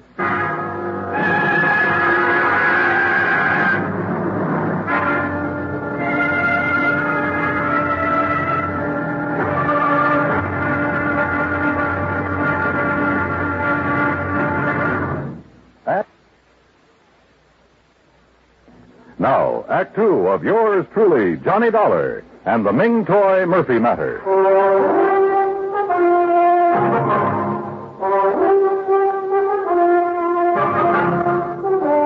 People in love usually keep odd hours, so I wasn't surprised that Morris, the janitor, had seen Miriam Gillis's fiancé outside the apartment the morning the dog, canine, had disappeared. I thanked Morris for his help, went back downstairs to my cab, where I saw the Gillises walking toward me from First Avenue. Morning, Dollar. Morning. Sorry we're late. Got to gabbing over that second cup of coffee. Better not let your doctor hear you say that. No, Marion, be still. Yes, you ready, Dollar? Ready and waiting, Mr. Gillis. And then let's go. I got a few things I can't wait to say to Mr. Iron Mike Murphy. Now remember, Dad, no excitement. I'll remember. Marion. Yes? Are you going to be busy around noon? No, I don't think so far. Just thought we might have lunch together. 21? Anywhere you like. Say 12:30? Perfect. See you then. According to Mr. Gillis, Iron Mike Murphy didn't know that Ming Toy was missing, so it was going to be interesting to see his reactions when we told him. The Murphy home was squared across a couple of acres near Great Neck. The main house was a large two-story brick affair with a tack room, swimming pool, and the kennels behind it. For Iron Mike pursued his hobby of raising Pekingese dogs. We found Murphy at the kennel. Well, Gillis, you lying, thieving devil. You hold your tongue, Mike. What are you doing out here anyway? I came along to help Mr. Dollar. He doesn't know you like I do, so he wouldn't be able to tell when you're lying like I can. I suppose you think that's funny. Dollar, you know what this man did to me? He stole a wonderful little dog right out from under me nose. And you stole her back. Well, what do you mean by that, You man? know what I mean. The day after you called me on the phone, you saw that ad in the paper. Well, the next day somebody stole Ming Toy. And I'm sure it was you. You shanty Irishman. Why, you dirty-minded evil old man. I've half a mind to take a horsewhip to you for saying such a thing. Oh, you deny it, Ed? Of course I deny it. And you say it again, I'll deny it with me fist. Oh, is that so? Well, I whipped you when you were in the steel mills, and I can whip you now. Look out, fella. Oh, Mr. Gillis, remember what your daughter said. Defend yourself, Murphy. Mr. Gillis. Bring yourself at me, Taxi! Taxi! Mr. Gillis, please, Mr. Murphy. Here I come. Justice triumph. Oh. Ow. Call me names. Hey, driver! Over here! Taxi!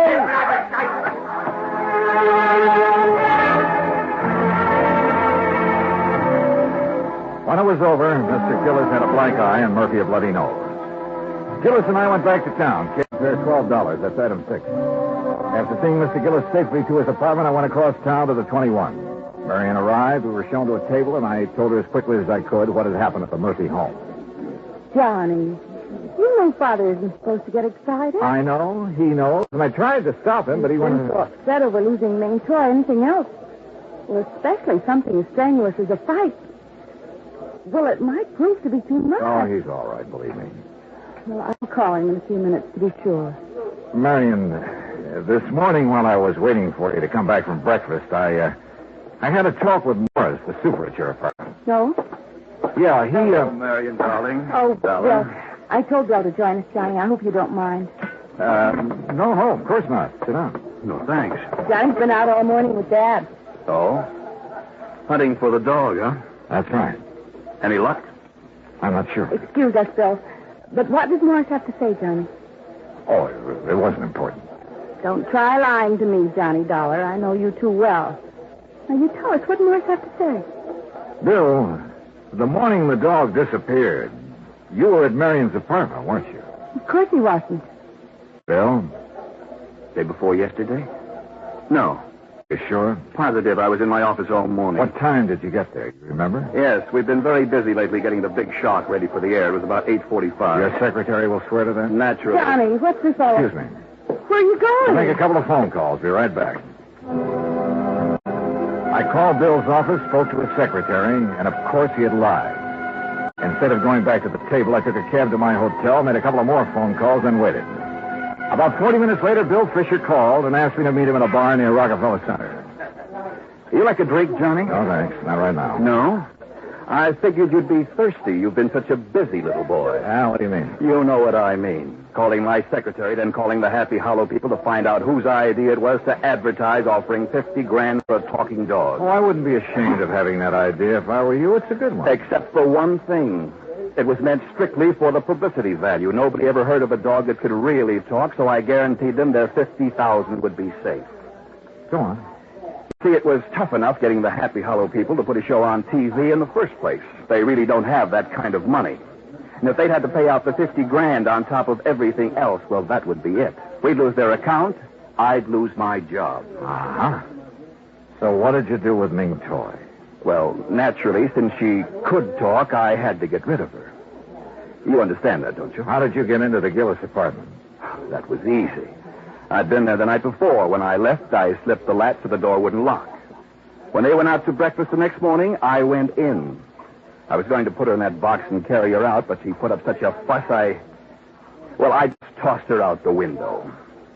Into the river? Yes, Dollar, into the East River. But what can I do about it? After all, Ming Toy was only a dog. It wasn't like she was a person. Well, what can I do about it? I'm not sure. But whatever it is, I hope it's plenty. I left him there and walked down 6th Avenue.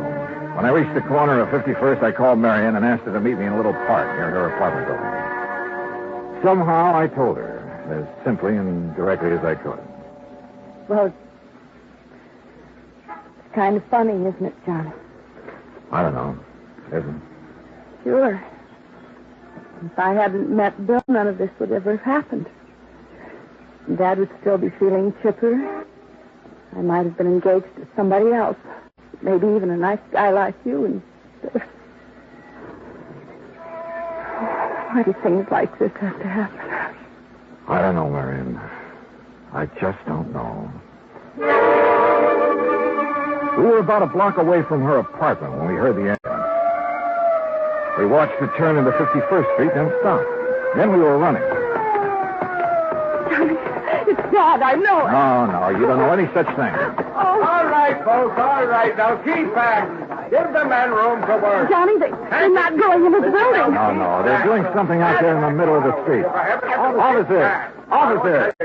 Officer, what's happened? That sounds like a little girl's cot down there under the street. Under the street? Yeah, lady, in the drain pipe that goes down to the river. Are you sure it's a little girl and not a dog? You kidding? Dogs can't talk like that. Like what? Well, it sounds like she's trying to say something about a dog food being yum, yum, yummy. Get your fire, Marion. Yes, oh, yes. Excuse me. Hey, come back here.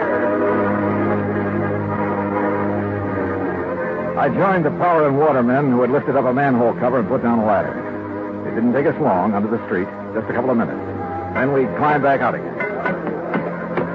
Johnny! Dollar, where is she? Where's my baby? She's still down there, Mr. Gillis. You left her. Dollar, she's not? No, sir, she's fine. Then why didn't you bring her back? Well, maybe you'd better look for yourself, Mr. Gillis. All right, I'll do just that. Dad, you can't. You just try stopping me, will? Come on, Dollar. Come on. Annie. Careful now, Mr. Gillis. Yes. Watch your step here. Don't you worry about me. You just look out for yourself. Yes, sir, I am.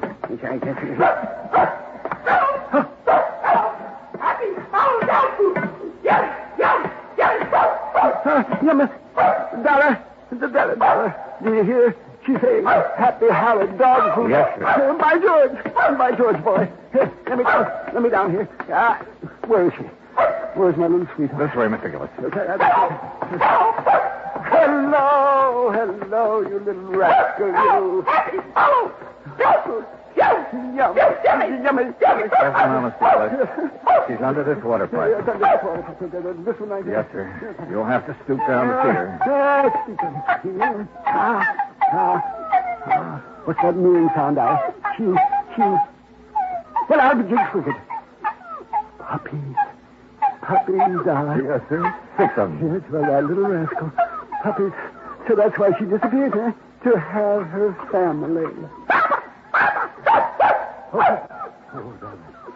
she called me Papa. Papa. Well, you naughty little girl. By golly. Papa. Well, sir, by golly.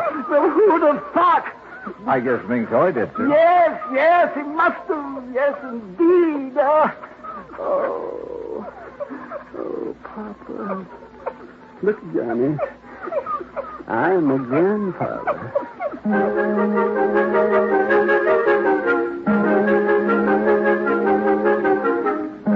I never did tell Gillis exactly how Ming Choi had been helped out of the apartment. All he knew was that Marion, for reasons of her own, had called off her engagement to Bill. Ming Choi spent a week in bed recovering from her ordeal, and naturally, since Gillis refused to let her appear on TV that night, the $50,000 went unclaimed. And, alas, the long-suffering public has yet to hear the dulcet tones of a talking dog named Ming Toy Murphy. Expense account total, including hotel, incidentals, and transportation back to Hartford, $225.70. Yours truly, Johnny Dollar.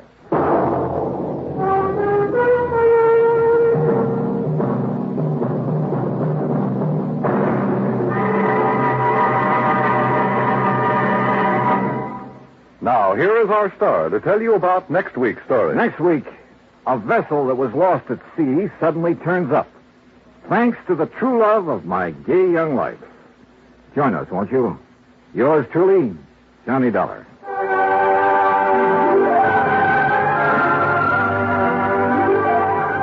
Yours truly, Johnny Dollar, starring Bob Bailey, originates in Hollywood. Written by Charles Smith, it is produced and directed by Jack Johnstone.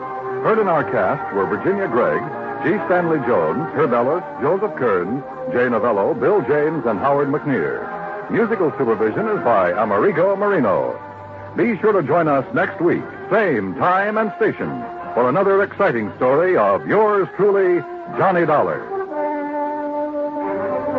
This is Dan Cubberly speaking.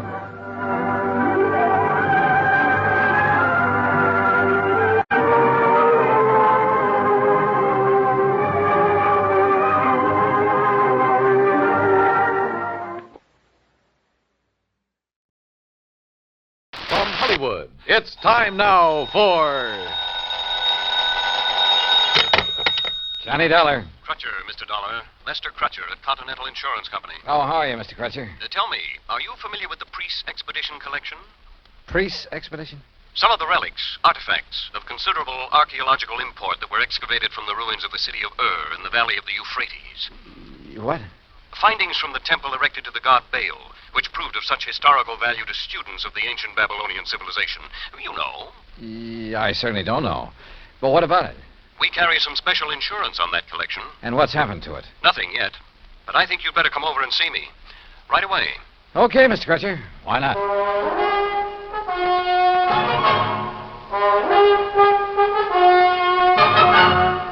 Bob Bailey in the exciting adventures of the man with the action-packed expense account. America's fabulous freelance insurance investigator. Yours truly, Johnny Dollar. And now, Act One of yours truly, Johnny Dollar.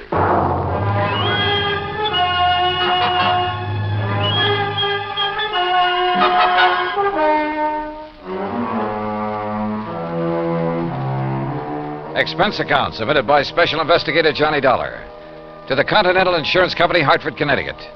Following is an account of expenses incurred during my investigation of the loss of memory matter.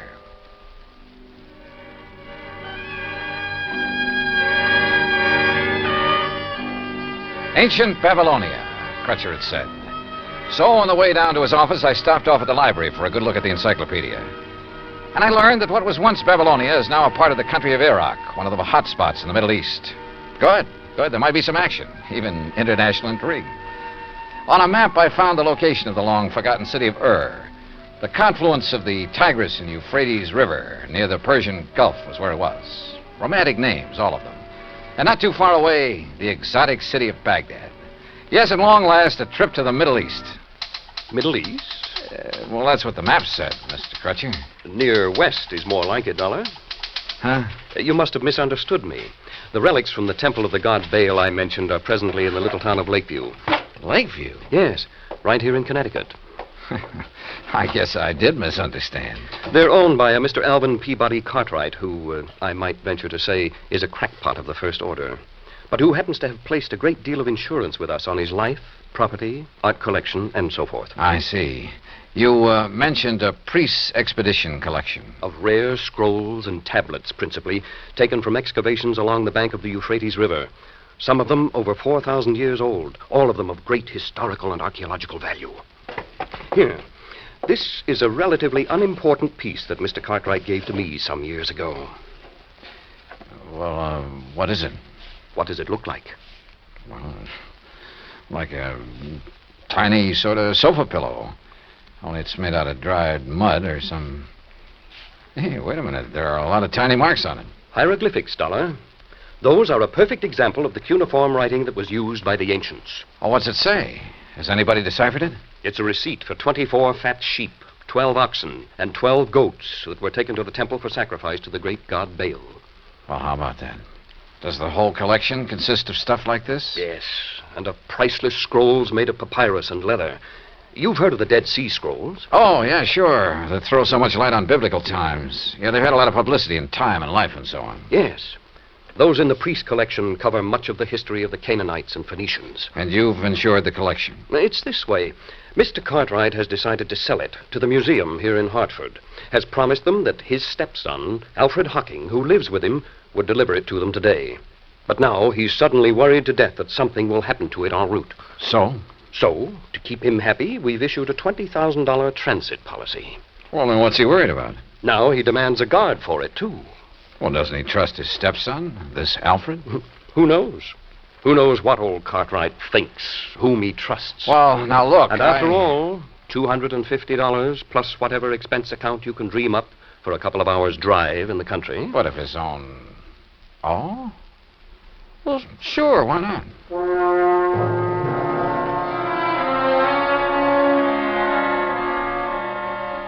Expense account item 2, $50 deposit on a rental car in which I promptly headed north and west on Highway 44. The 50-odd mile drive to Lakeview was easy and pleasant. Finding Cartwright's home was also easy. It sat prominently atop a hill on the outskirts of the little town with perhaps 2 acres of ground around it. All of it looking worth a lot of money, yet rather seedy and run down.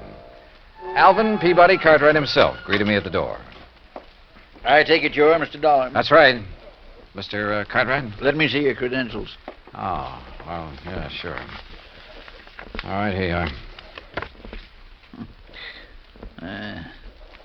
Yes, all right, you can come in. This way, in my study. Right here. And there, Mr. Dollar, is the box containing the Babylonian relics. That one carton is all that's to be delivered to the museum in Hartford? That's all. Young man, the contents of that sealed carton are worth $21,000, and it's sealed, you understand, so that neither you nor that worthless stepson of mine can get your hands on any part of it. Alfred, this is Mr. Dollar. Alfred Hockey. Hi, Dollar. Oh, I'm sorry I didn't see you sitting back there. Yeah. Now let me finish this phone call that you interrupted.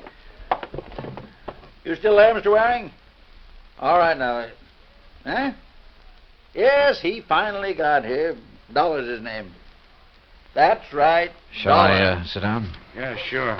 Well, just you be sure he identifies himself. Yes, and that he's accompanied by my stupid stepson, whose name's Alfred Hocking. Now, if only one of them appears, or if the seals on the carton are broken, you're not to accept it. Make him bring it back to me in a... No. Call the police. Yes, that's what I said. Call the police. Otherwise, give the money to Mr. Dollar. Not to that half-wit stepson of mine. I don't trust him. Now, they'll leave here shortly, and I know it's late, but Waring, just make sure that you're there waiting for them with the money. Goodbye. Mr. Cartwright. Yes? Well, what? If you're so concerned about it, I can't help wondering why you haven't asked the police to guard this shipment for you. Because I don't trust them. I don't trust them any more than I trust this numbskull Alfred. Thanks. I don't trust anybody. Oh, does that include me? Of course it does. Why do you suppose I'm having both of you take it over there? I'll tell you why, to keep an eye on each other. Now, get yourselves out of here and on the way to Hartford. Just be sure you bring that cash right back here to me tonight. You mean check, don't you? I mean cash. I don't believe in checks. I don't believe in banks. I don't trust them. I've kept all I have in my big safe here in the house for the past 47 years, and I intend to continue keeping it there, where I can watch over it myself. Now, go on, you and this dumb Alfred. Get out of here. Dumb, Alfred? I'm not so sure. On the other hand, as we drove back toward Hartford with Alfred at the wheel, he said he knew a backcountry shortcut. I decided he just wasn't as clever as he'd like to be. Hey, take it easy, Al. I'll give it to you straight, Dollar.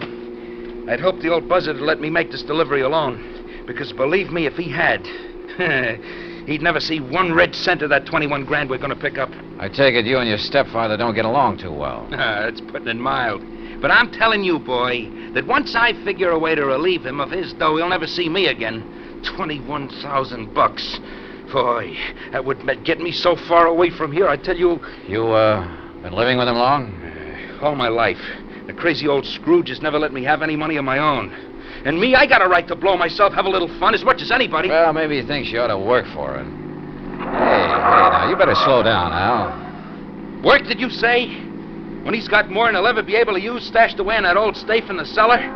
Why should I have to work? Hey, I said take it easy, Al. Why don't those trucks stay off those back country roads? Oh, now, Al. Why should I work when all I need to do is to get my hands on some of that pile he's got in the safe and I can live like a king? He'll never spend it, and he'll never leave it to me when he kicks off. That's why I haven't knocked him off myself, but believe me, Al, look, just stop this crate and let me take the wheel. Yeah, why? Oh, with all your ranting and raving, you're all over the road. Sure, okay. Sure, you can drive. Well, stop. Sure, I'll stop. Look out, we'll skid. Let us skid. Look out!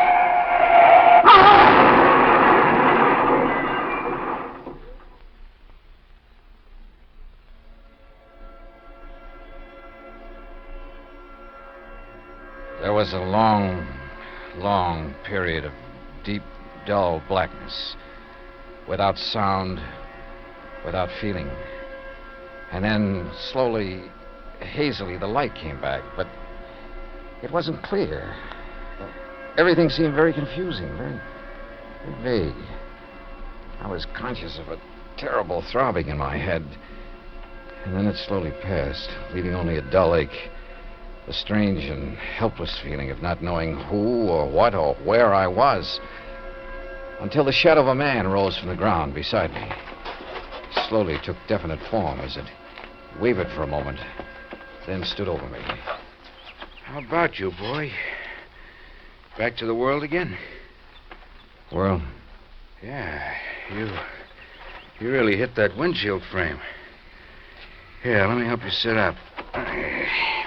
I'll lean you up against what's left of the car. And now. Car? Sure. Yeah, this is the wreck we cracked up in. There you are. Nothing busted. You were just knocked out. Cracked up? Sure. On our way to Hartford. Hartford? Hey. What's the matter with you? I don't know. I can't seem to remember anything. What do you mean? Not anything. I can't remember. My mind is all blank. Well, you know who we are, don't you? No. What? No, and my head, it's Look. Are you kidding, Hartford? Bud? Car? Sure. Hartford, to deliver some stuff and collect a big wad of... You're sure you don't remember? I don't remember. Not even who you are? I don't remember. I'm trying to, but it's well, I'll be... Okay, Now, listen. Everything's going to be okay, real okay. You want to know who you are, huh? Yeah, who I am. Sure you do, and I'll tell you. Your name is Hocking. Alfred Hocking. Alfred? That's right, yeah. You're Alfred Hocking. We were driving along here in a car. See, I was. You were keeping me company, you get it? Yeah, I guess so. Sure you do, sure. You see, I have to deliver some stuff in Hartford. It's in this box here in the car. There, you see it? Box? Oh, yeah. Yeah, you just came along for the ride. The ride to Hartford, see? Oh. Yeah, and after I deliver this stuff and pick up make a little pickup, that is, why, then you and me will part and go our merry ways, you see? I don't know, I guess so. Sure you do, sure you do. Yeah, sure I do. You feel better now, huh? Yeah, much. If only my head would clear. If only I could remember something, anything. Look, you're going to be okay. Al? I'm Al. That's right. Yeah. But you... I can't remember. Huh? Who are you? Me? My name is Johnny Dollar. Dollar? Yeah, remember that. Johnny Dollar. That's right. Yeah.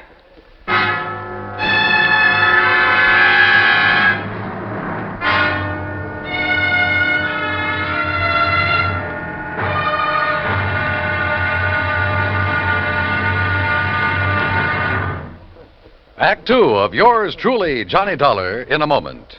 We sometimes wonder, what is the life of a human being really worth? Not too much? Or maybe a great deal? Does it depend on whose life it is? Whatever the answer, one thing is certain. Fred Hargesheimer, since World War II, has felt that his life is worth quite a lot of gratitude. During the war in the Pacific, about June of 1943, Lieutenant Hargesheimer had his P-38 fighter plane shot out of the sky. Badly wounded, he bailed out over a tiny island, New Britain. It looked pretty small from where he hit the silk, but he found it much bigger when he hit the ground. It was bigger, and in complete control of the enemy. But Hargesheimer was lucky. After a month of lonely hiding, he was found by a group of friendly natives from the village of Nantambu. They cared for him and successfully hid him from enemy patrols for the next 4 months at the risk of their own lives. Then Hargesheimer was able to make it back to civilization. For the next 17 years, Fred Hargesheimer thought about those wonderful people of Nantambu. 12,000 miles away in the United States of America, Hargesheimer put a great plan into effect. He made speeches, took up collections, sold jewelry belonging to his family, and worked out a way to bring a bit of civilization and happiness to the little village of Nantambu. Needless to say, the villagers gave him a spectacular welcome upon his return. Fred Hargesheimer showed his gratitude to the people who had saved his life. But life is worth little without freedom, the right of all men, everywhere.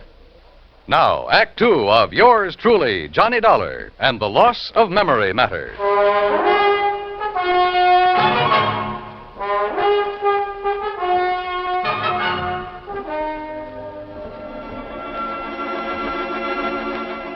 Amnesia. Sudden, complete amnesia. And all the feeling of utter helplessness that goes with it. The man who was with me told me of the crack-up of our car on the way to a place he called Hartford. Hartford meant nothing to me. Nor did I recognize anything of the countryside or the road where we sat waiting, hoping someone would pick us up. Names, places, I remembered nothing. Not even who I was, nor who the man with me was. That's right. Dollar. I'm Johnny Dollar. I see. And your name is Hocking. Alfred Hocking. Hocking. Yeah. Yeah, you're feeling better, aren't you? Yeah, I think so. Well, look in the pocket of your coat. Pocket? Oh, isn't there a billfold there? Yeah, open it up. Yeah, here it is. Yeah, there's a name in it? Sure, see? Alfred P. Hocking. That's right, that's you. And I'm Johnny Dollar. Just remember that and everything will be all right. Now, why don't some truck come along and pick us up, or a car? What are we doing out here, Johnny? You see this box? Well, I've got orders to deliver it to the museum in Hartford. Museum, huh? What's in it? No, just some old relics. Then I'll collect the money for it, and that'll be that. And you can be on your merry way, okay? Yeah. Yeah, I guess so. Sure. But how come I'm going with you, Johnny? Why, you live in Hartford, see? Oh, I see. You didn't even know that. You still don't remember anything. Only what's happened since I woke up here. Look now. Yeah? Why don't you take me home first, if we can get a ride, that is, and maybe if I rest, I'll feel better. No. Maybe my mind will clear up. No, first the museum. But, Johnny... All right, listen. The crazy old coot I'm delivering this stuff for, well, he phoned ahead that there'd be two of us, see, so you've got to come along to the museum. Museum? Yeah, the museum, the one in Hartford, like I told you. Oh, yes, Hartford. But once I get the money for it, I'll take care of you. Yeah, I'll take care of you. You've done pretty good as it is, I guess. Sure I have, Al, I mean. I've pulled you out of the wreck and all. Hey, look, here comes a big moving van, and if I know those boys, he'll pick us up. Come on, get up on your feet, and we'll flag him down.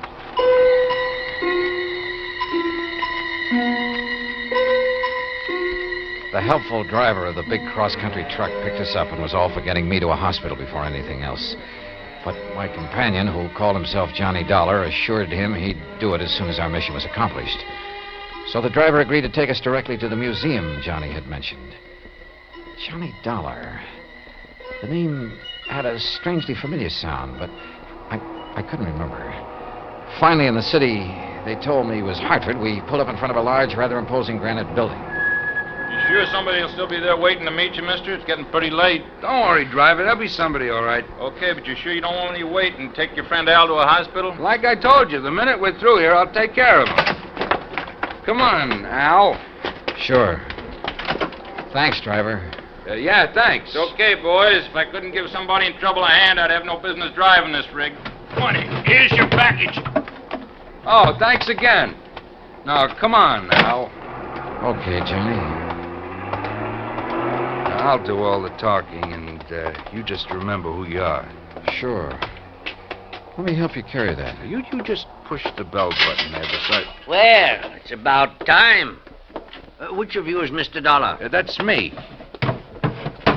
Hi, Mr. Waring. Here's my credentials. Yes. Then you... Al Hocking. Oh, yes. Just as Mr. Cartwright said on the phone. But what happened to you? I had a little car accident on the way. Oh, yes. Are you feeling all right, Mr. Hocking?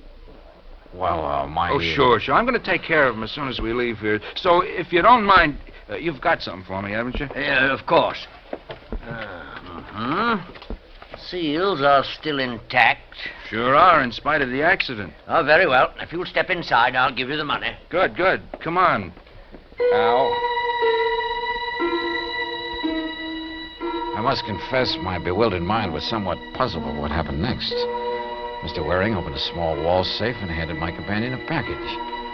From it, he extracted and counted almost greedily $21,000. He signed a receipt, accepted a receipt for the packet of bills. Then we left the museum and hailed a taxi.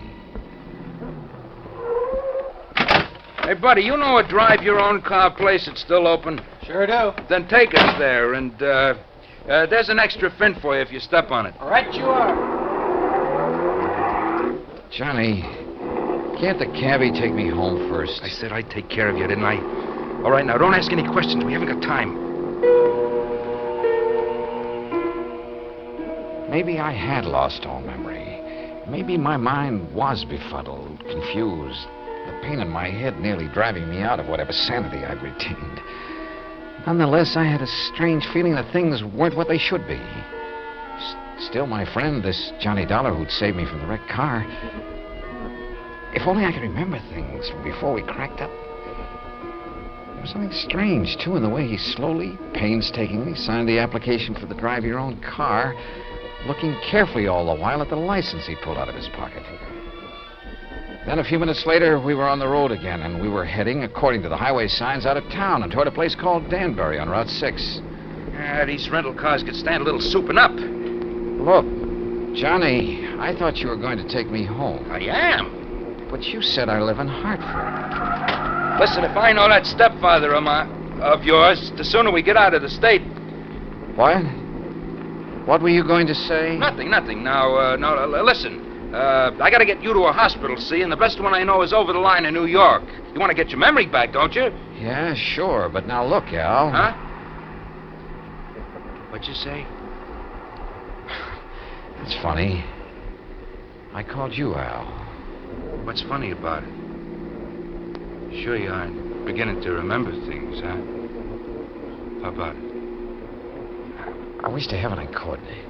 But now, look, Johnny, there's something funny about all this. I may be a bit muddled after that crack-up we were in, but it seems... You are muddled. That's the reason you're getting crazy ideas, but don't. See? Just quit thinking and relax so you might do something you'd be sorry for. Yeah. Real sorry. This determination of his to get across the state line. Things were wrong, and I knew it. But I didn't know why. A man's judgment is based on his experience, so are his reasoning powers, based on things he's done or that have happened to him, or at the very least on things he's known about in the past. And all of my knowledge of the past was gone from me. Anything I might do or say at this point would probably be wrong. So how could I argue with this Johnny Dollar? What's more, he had a gun.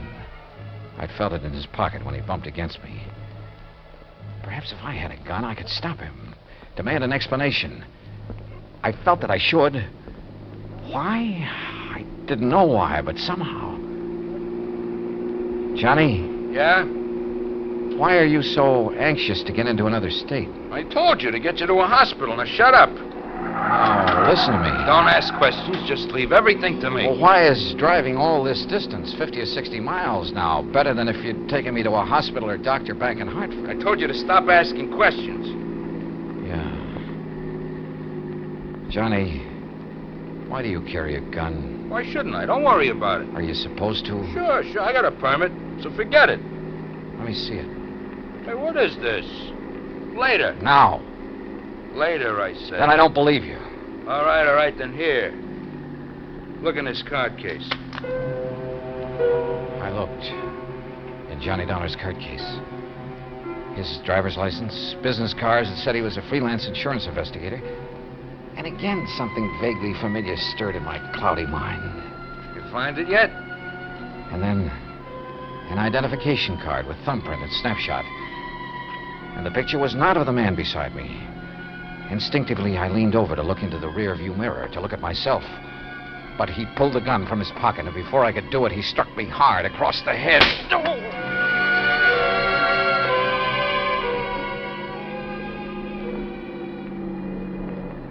All right now, Al. We're gonna stop. You hear me, Al? Yeah. You hit me with that gun. That's right. That was a mistake. Because that second blow on the head. Why have we stopped? You'll see.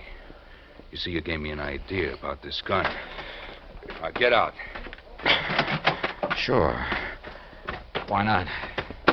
Pretty wobbly, huh? All right, now. Look down over the side of the road there. What about it? See that deep ravine down there? Why? Al? That's why. Because you called me Al. And this time you meant it. Yeah? I guess I did. Thanks to that poke on the head. So, you got some of your memory back, huh? But not your strength. No. So before you do... No, put that away. Oh, you're not going to... What the...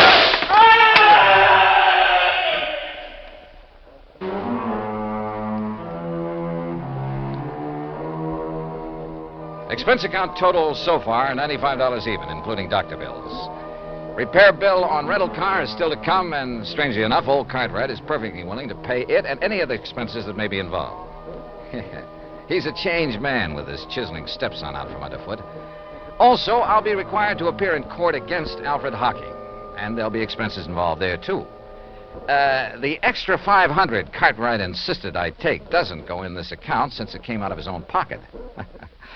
Not bad for just a couple of wallops on the head, huh? Yours truly, Johnny Dollar.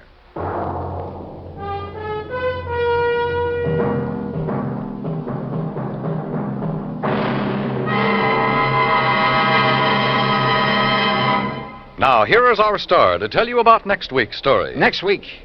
Well, it's another case of mistaken identity, but believe me, a completely different affair. Join us, won't you? Yours truly, Johnny Dollar. Yours truly, Johnny Dollar, starring Bob Bailey, originates in Hollywood. It is produced and directed by Jack Johnstone, who also wrote tonight's story. Heard in our cast were Les Tremaine, Parley Bear, Joseph Kearns, Barney Phillips, Tom Henley, and Shepard Menken. Musical supervision is by Amerigo Marino. Be sure to join us next week, same time and station, for another exciting story of yours truly, Johnny Dollar.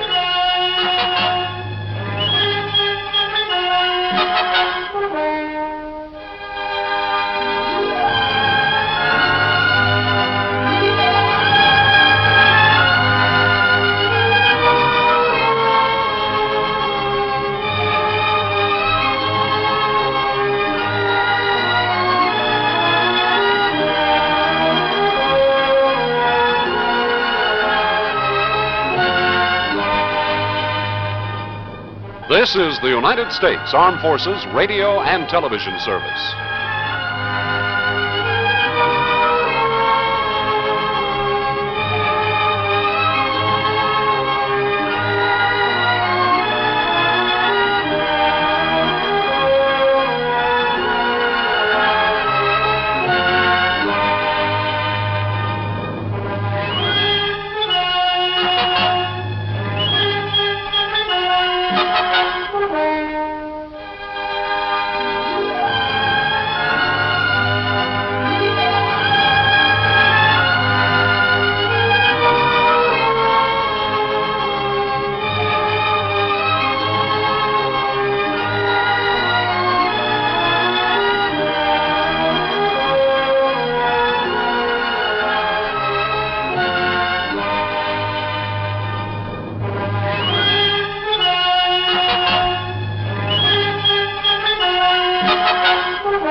From Hollywood, it's time now for Edmund O'Brien as... Johnny Dollar. Mr. Dollar. This is Mrs. Tackett. Did Mr. Holt talk to you about Abel? Oh, yes, Mrs. Tackett, he did. He thought maybe you and I could get together this afternoon. Yes, of course. Please hurry. I certainly have a right to know if my husband is dead.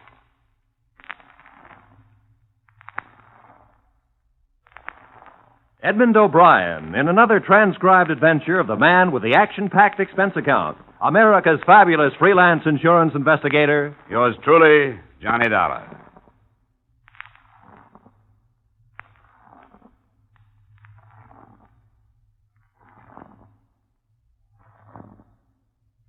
Expense account submitted by Special Investigator Johnny Dollar to Home Office, Corinthian Life Insurance Company, Hartford, Connecticut.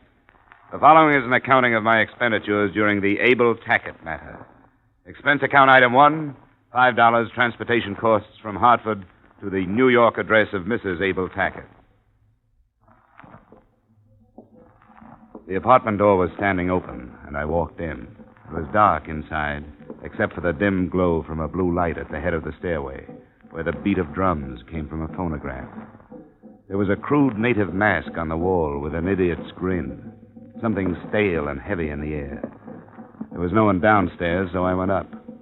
Walking up those stairs was like walking out of civilization. She was sitting on the arm of a chair in front of the phonograph.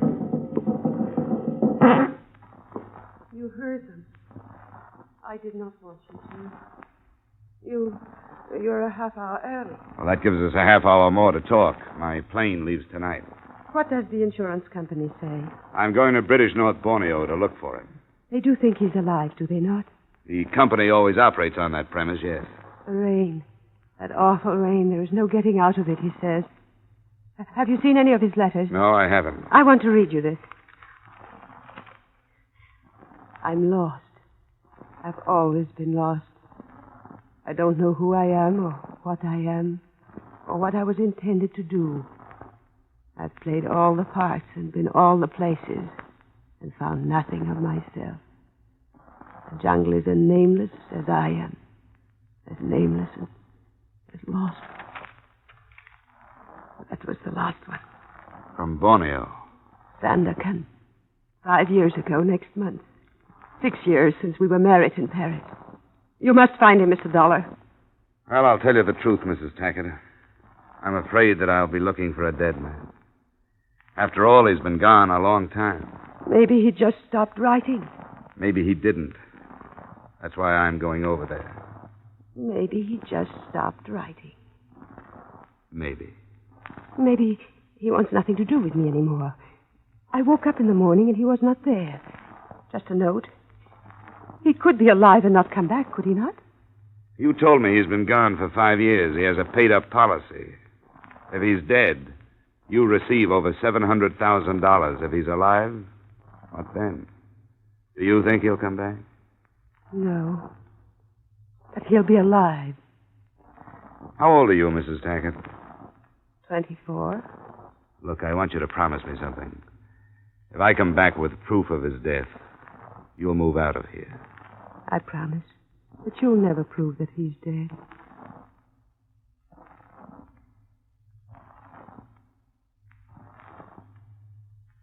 Expense account item 2, $1,280.45 for the trip by air from New York to Chicago to San Francisco to Manila. Expense account item 3, $200 on the first ship to Sandakan.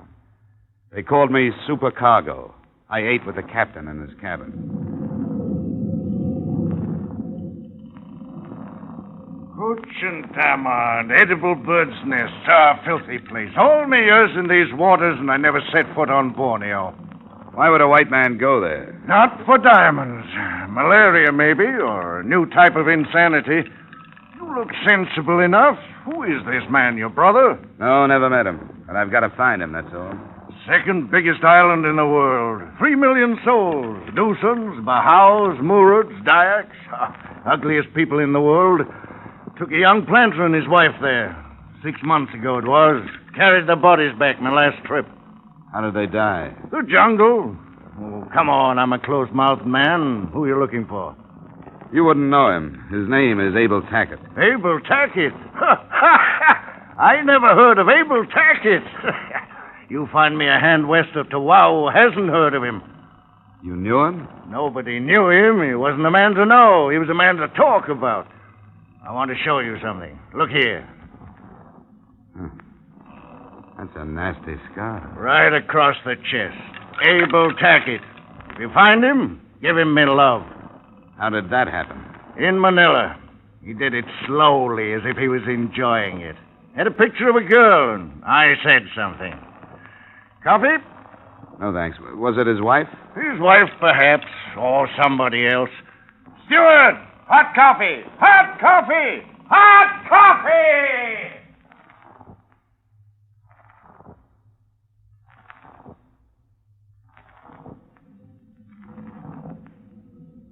Something happened to men out here. Men that might have been easy and calm any place else in the world. Something happened to them. Hysteria, wild anger, madness. In the weakening heat, the sudden bursts of temper arose where men would kill over a matchbox. Channel fever, the crewmen called it. But perhaps there was another reason. The name of Abel Tackett. This is my dream. That some night I find him asleep. That it is very dark. That I slip my knife into his throat. That I feel his life going. That I hear him to cry out. Oh, I want to hear him cry out. What did he do to you? Unspeakable. Unspeakable.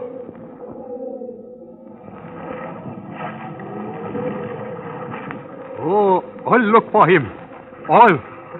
Find him. Oh, knife, shoot, kill, hate. Oh, Tackett, devil. Tackett, devil.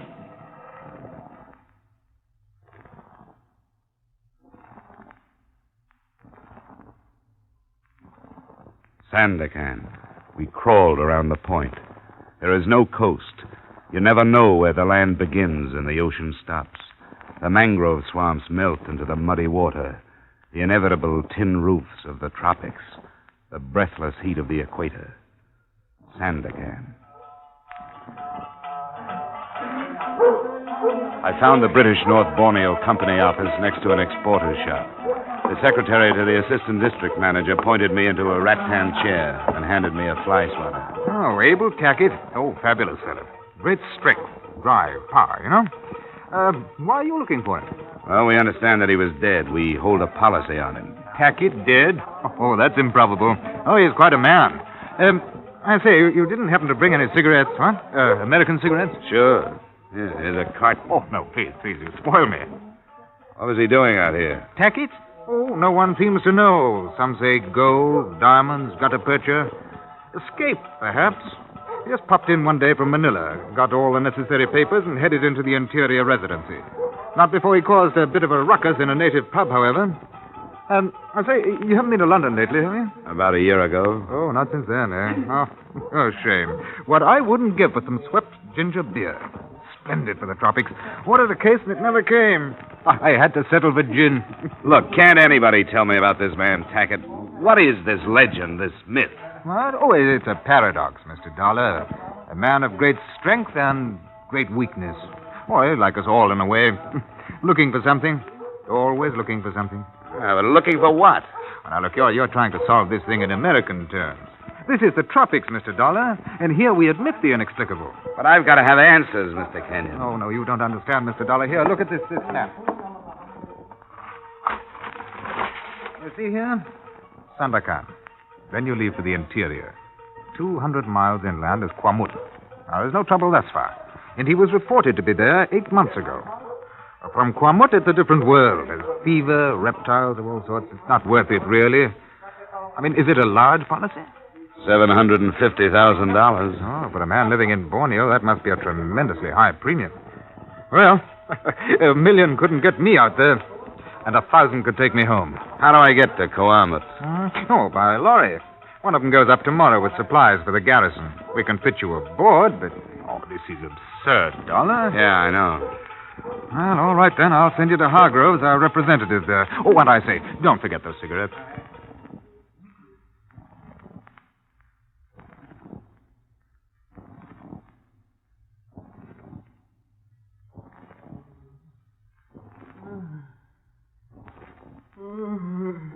My husband's been going on like that for 5 days. He can't tell you anything. I'm sorry to hear that, but can you tell me anything about Tackett? Wait till I close the door. So you're looking for Abel Tackett.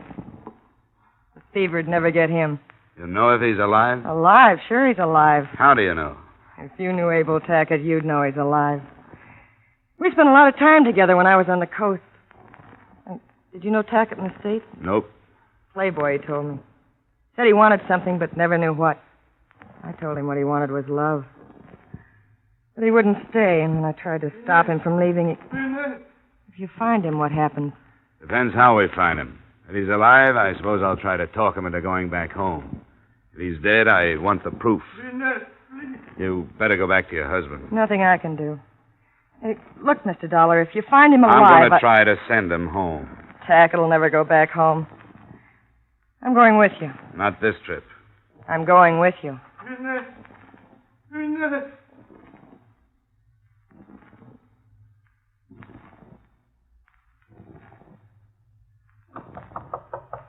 Come in.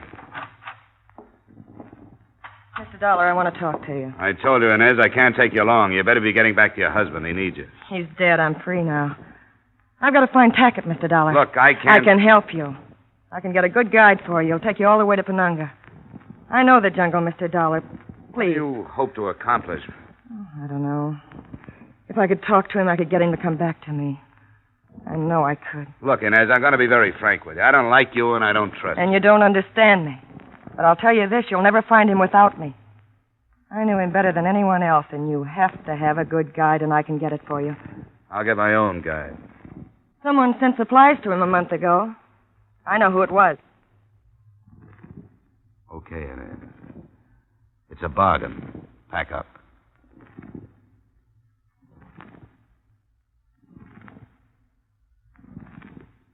She took me to a trading post, and I met the owner, who operated under the obviously false name of George Brown.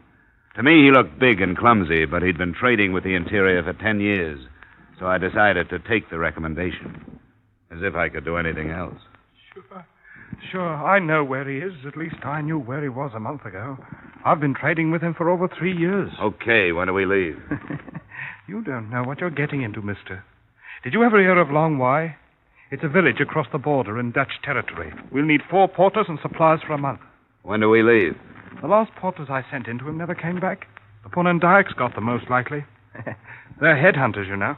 Which one of us are you trying to talk out of this, you or me? I can always use $500. But that isn't all the pay I'm going to get. What do you mean? If I find Abel Tackett, I'm going to kill him.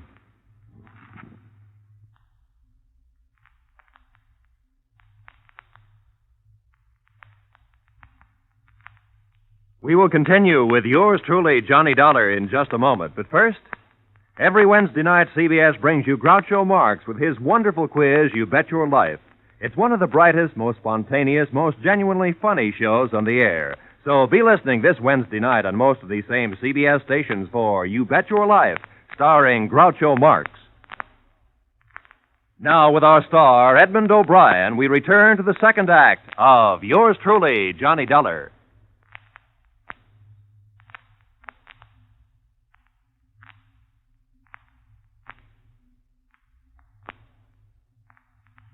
Expense account item 5, $830 safari to Long Y, Dutch Borneo. One of the first things I learned about jungle travel was not to waste breath talking. Not until we made camp that night was there conversation. A slow day. The woman slows us down. Where is she? In her hammock. It couldn't be helped. It was a bargain. I didn't want her to come. I wonder why he picked Long Y. I wonder a lot of things. The easiest travel here is on the rivers. If he'd picked a river village, it would have been simple. This way we have to fight for every foot. What are you going to do when we find him? What do you mean? About my killing him. I'll decide when the time comes, if it does. Maybe I don't think you'll go through with it. You know, if you really wanted to, you wouldn't have waited for me to come along. I suppose it was in the back of my mind before then. I knew something had to be done, but I hadn't decided. Now, I have. What did he do to you? What does he do to everything? He spoils it. When the Punan Dykes are peaceful, my trade is good. When they're not, my trade is... Oh, now look, Brown. You aren't going to tell me that this man is capable of stirring up a few thousand natives. That's ridiculous. Is it? Well, how does he do it? Why? How? By being there in their country. They hate him. They're afraid of him. And when the Dayaks are trouble, they're dangerous. Why does he do it? I can't think of any reason. He makes no profit from it. He lives. He works a plot of ground. He hunts. I suppose it could be that he doesn't know he's doing it, but he is. He's got to be moved out. The only way to move Abel Tackett is to kill him. What? I'm going to turn in.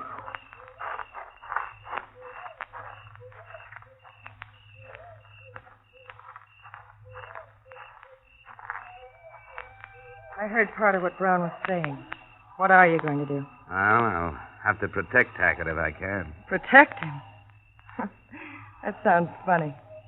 I never thought he'd have to take that from anybody. You know what I'll be protecting.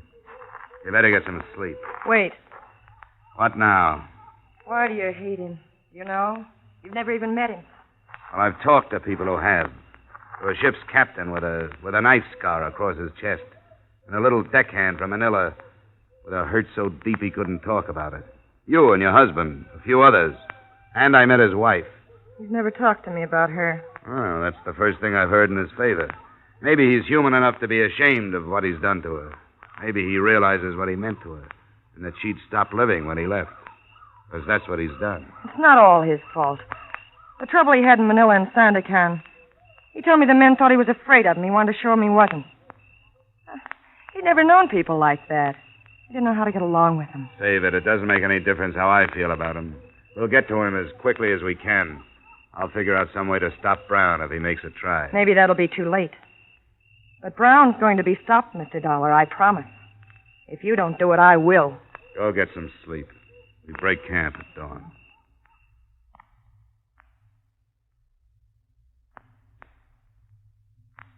Lying in my hammock, looking up at the solid ceiling of foliage that hid the sky, and with the unaccustomed language of the jungle bothering my ears, I tried to get a fair perspective of the situation. But I couldn't. I couldn't answer any of the questions. I dropped off to sleep realizing that I was more than anxious to meet the amazing Abel Tackett. There was no sign of real danger until the third day, only the painful monotony of slashing at vines with heavy knives, fighting insects, stumbling over half-concealed ankle-high branches, of sweat-filled boots and soggy clothing, and 100 other arguments against Borneo. Mind the plant that looks like a fern here. Got it. It carries a brutal sting. This is the one, Inez. Watch it. I see it. Hold up. Come on. What is it? I wondered about that. What did he say? Head hunting. They found a body on the trail. Coming along? Yeah. Better stay here, Inez. I wondered about that. It's been too quiet. We haven't spotted a Dayak since we started. This section is usually swarming with them.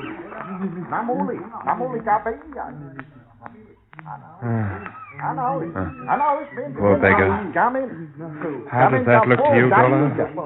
You still think the natives aren't stirred up? No, it looks like they're stirred up for it. Poor beggar. He can thank your man Tackett for what he got. We don't have to look at him. It's the work of a Punan. You can tell by the clean wound. Their mandows are the sharpest ones in the island. They know we're coming, Inez. Yeah. How do you know that? I know them. They hide the bodies. They don't leave them on trails unless they've got a reason to. Like telling us to stop, huh? That's right. Look at those boys of mine. Waiting to see what I'll do. Waiting the chance to slip into the brush and head for home. Can you hold them? I can hold them. I'll shoot the first one that tries to leave, and they know it. Come on, Batatolos, the house! We'll have to make a camp here. They're great people for Romans. I told them to start looking for good ones. Yeah, and I know them. It'll take the rest of the day and half the night to find enough to move them towards Long Wai again. How do the omens look to you? I can't say yet. The headhunters know we're coming, but they don't know why. If they knew we were coming after Tackett, each in our own fashion, so to speak. I don't think there'll be any trouble from them. Well, they don't now, and there's no way to tell them. You're blaming Tackett for this? I am. You stupid fool! Do you really believe in this idiotic stand you've taken against him? Or is it a convenient answer for some mistake you made with the natives? I can't be quiet. Inez, stop it. Don't you believe it? You're lying! Make her shut up, Dollar. I'll shut up after you've answered me. Stop it. We've had enough. We don't need hysteria. Now be quiet, will you? You won't answer me, will you? They've been headhunters from the beginning. So tell me why Tackett is to blame for what you found on the trail. Tell me why! I will, if you'll shut up long enough to hear it. You've been in Borneo too long. I know what the tropics do to men like you. I know the people. For 10 years I've learned to know them. I understand about headhunting. To the Dayak, a head of the strongest magic in the world. Strong enough to bring rain, make things grow. Strong enough to protect the whole kampong from plague or anything else. Like enemies. You should have been born in one of their filthy huts. You think like one. Forget it, Brown. Forget it. She'll find out I'm right. Headhunting was almost stopped until Tackett came here. Then it started again. Because they hate him. Because they're afraid of him. That's why they're collecting heads again, and that's the truth. Blame everything on Abel Tackett. If you can't find another reason for something, blame it on Abel Tackett. Oh, I've had enough. Brown! What the devil's the matter with you? You heard her. I've been in Borneo too long.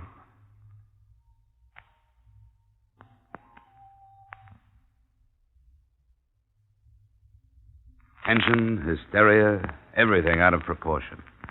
The distorted perspective of the jungle where emotions become sensitive as skin. Inez wanted to love Tackett. George wanted to kill Tackett. I wanted nothing but proof of his existence. Yet all of us were of one mind and one thought. All our efforts were directed toward Tackett. And Borneo was keeping us from him. We started to move again in the next morning. That day and the next were easier, physically at least.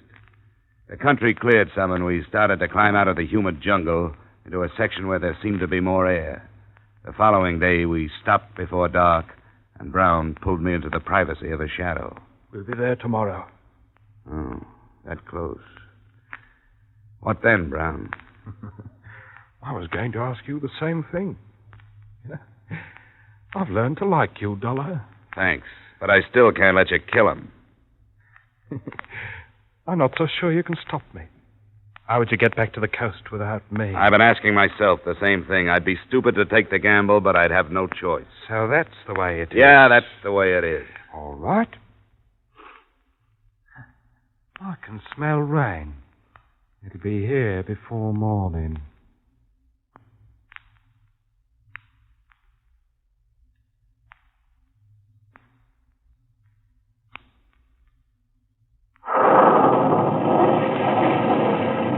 Our first sight of the village of Long Wai was from a low hill. It was veiled by the slanting sheets of rain that floated across. A welter of huts, two larger buildings for gatherings, but not a sign of life. Abel Tackett's hut was barely visible, a mile or so down the shallow valley. We started down toward it.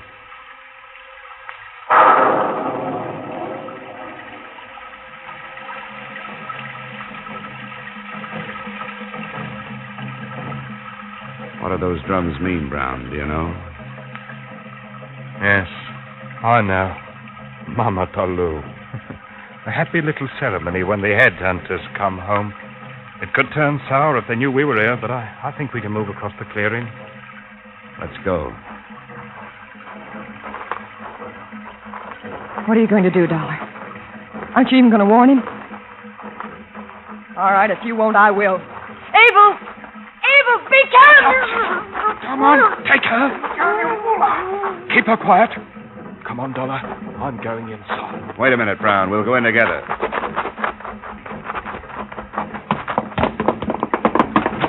Tackett.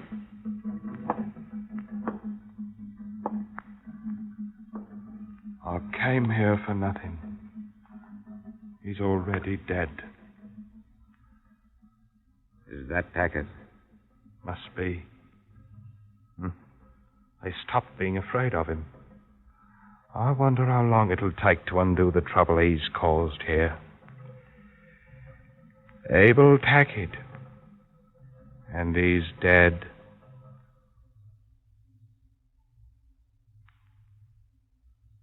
There was the body of a man lying on the floor, dirty duck shorts and jacket, but no papers. I couldn't positively identify him as Abel Tackett. The natives who had killed him were headhunters.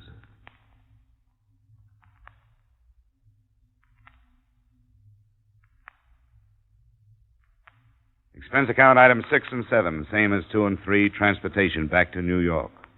Item 8, cab fare to the address of Mrs. Abel Tackett. She seemed neither sad nor happy to see me or to hear what I had to say.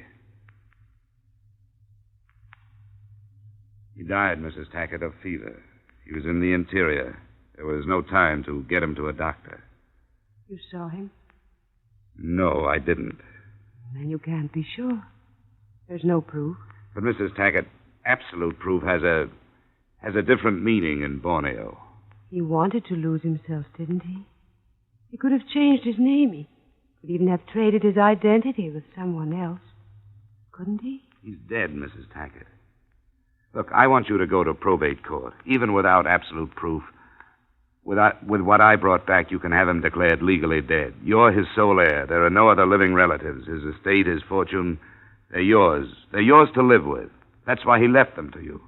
You can't go on struggling with a false hope. Please, Mrs. Tackett, don't stop living just because he did. You've got to believe me. Abel Tackett is dead. He's not dead. He's alive. He's living somewhere. And as long as he's alive, I'm alive.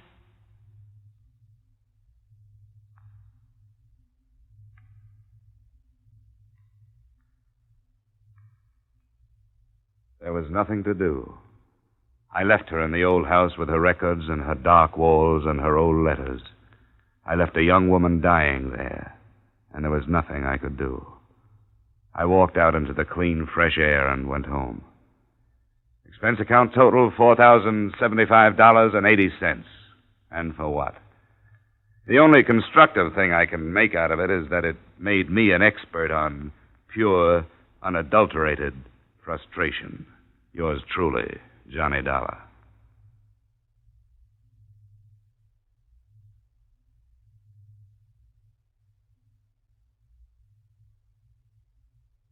Yours truly, Johnny Dollar, stars Edmund O'Brien in the title role and is written by Gil Dowd and David Ellis, with music composed and conducted by Leith Stevens.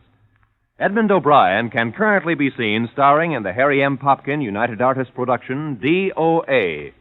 Featured in our cast were Maria Palmer, Tudor Owen, Raul Chavez, Ben Wright, Chris Kraft, and Dan O'Herlihy. Yours truly, Johnny Dollar, is produced and directed by Jaime Del Valle.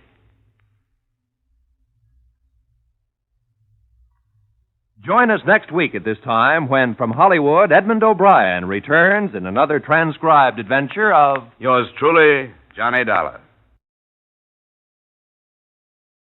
The only reason I took this case on a savage island off the coast of New Guinea was that I'd been having a bout with a bottle of Old Fairy Godmother, and I was hoping to run into a native who would shrink my head.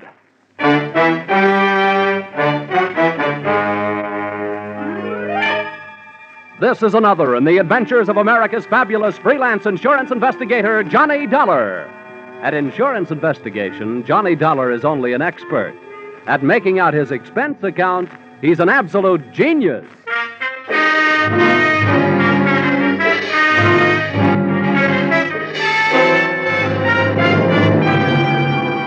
Expense account submitted by Special Investigator Johnny Dollar to Seven Seas Maritime Underwriters Association, Hartford, Connecticut.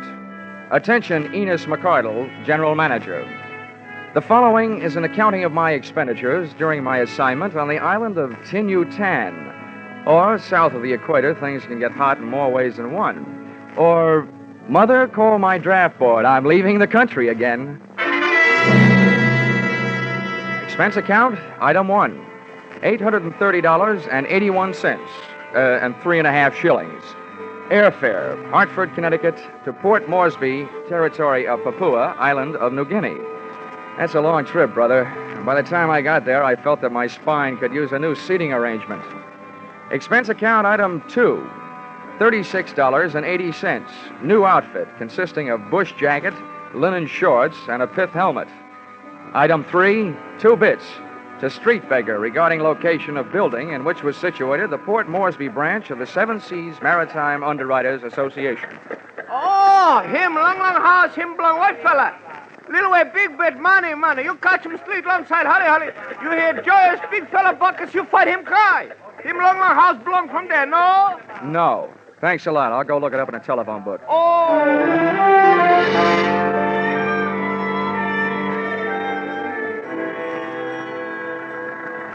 Yes, sir, I'm Mr. Narky, and it's lovely having you here, Mr. Dollar. I wish I could say the same about being here. Oh, now you'll get used to it. I don't expect to be here that long. Cool. You're a feisty one, aren't you?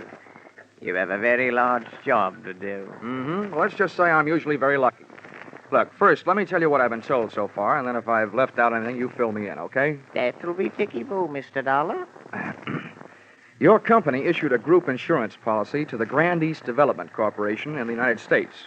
Now, that company used $50,000 life insurance policies as part of the inducement to get executives and divers for their pearling fleets. That's right. Well, about a month ago, they got word that the bodies of 2 of their 6-man crew on the island of Tinutan had been found hacked to pieces. The other 4 men were missing, which adds up to a possible insurance payoff of $350,000. That's what I'm doing here, and that's all I know. Well, that's all there is to know. Oh, dandy. Has anybody done anything? What about the police? They got their own troubles right here in the port. And as for the government officials, they'll look into it the next time around. Should be in about 90 days. Oh, fine. That leaves you. What have you been doing to earn your money? Waiting for me? Well, you could put it that way, Mr. Dollar. Why haven't you gone over to Tinutan? Well, now you might say that I'm just not a man of great courage, eh? Hey, but say, I can help you to get there. Oh, thanks. Heaps.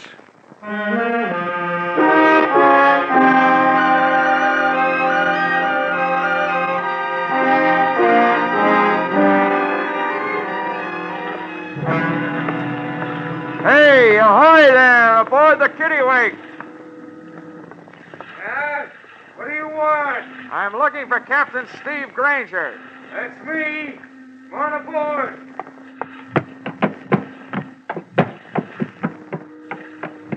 Captain Granger, I'm Johnny Dollar. Pleased to meet you. Mr. Narky of the Seven Seas Maritime Underwriters tells me you might be available for a charter job. Where to? Tinutan. Well, I guess so. Now, this is a big boat. It'll cost you big money. Narky says your prices are fair. When do we leave? Tide will be ready by 5. I can't be 2. Good. I'll go get my toothbrush. Good. And since you're going to Tinutan, you might also bring one other thing. A 45. The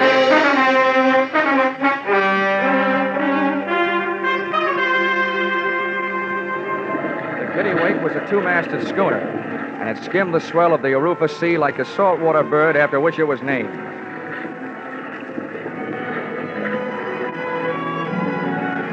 I guess I'm like most guys. When I'm standing on my sea legs, I suddenly feel like a giant, standing alone against the world. Romance is no longer a sleazy blonde in a tinny bar. All of a sudden, it's all stars and sky, horizon. And when the wind and the water start to sing their song to me, any bad in me decides to reform.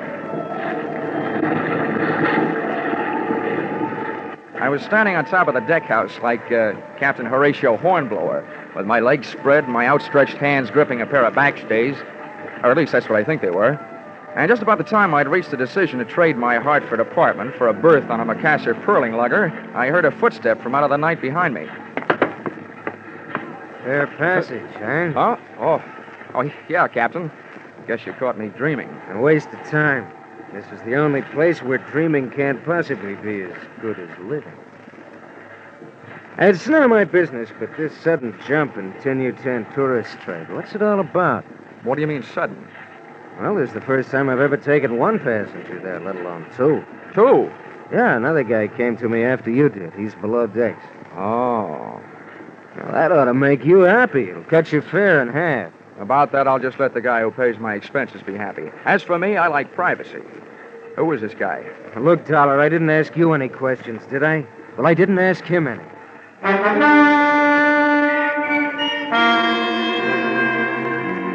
In my racket, coincidence is just another name for trouble. I wanted to get a look at and trade some words with my suddenly acquired fellow passenger, but he wasn't having any. He stuck to his cabin, claiming seasickness. However, from the native galley boy, I learned that he was eating like a horse, which in my book was a new way of being seasick. I borrowed a copy of Western Story magazine from the skipper, crawled into my bunk, and let the kitty-wake rock me to sleep.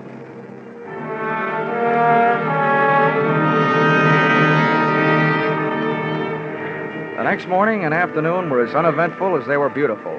At sunset, we raised the island of Tin-Utan. All right, boys. Here's where you go to work. House all sails. We'll go in under power. Hey, Beaky. You secure the jibs. We got enough help back here. Beaky, don't move. Hey, flake that line. Don't leave it just lying in a big heap. All right, start the engine.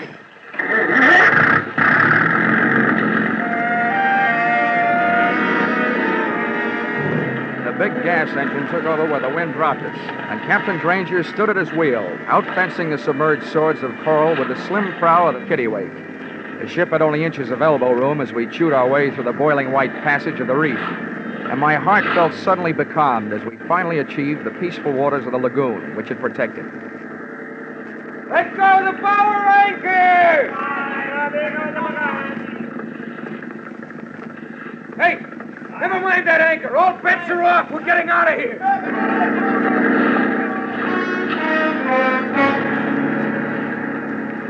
Captain Steve Granger looked like a hard man to scare, but what I saw up ahead on the beach would scare a hard man. The broken body of a shipwrecked curling lugger, and hanging from its foremast, the elongated body of a native who had been strangled out of one paradise and into another.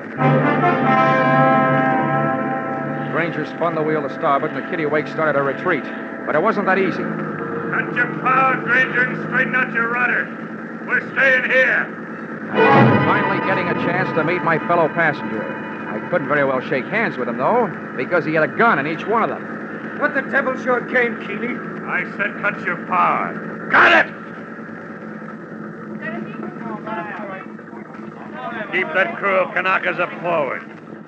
If you don't, we could use a few less natives around here. Hey, brother, clock. Use English!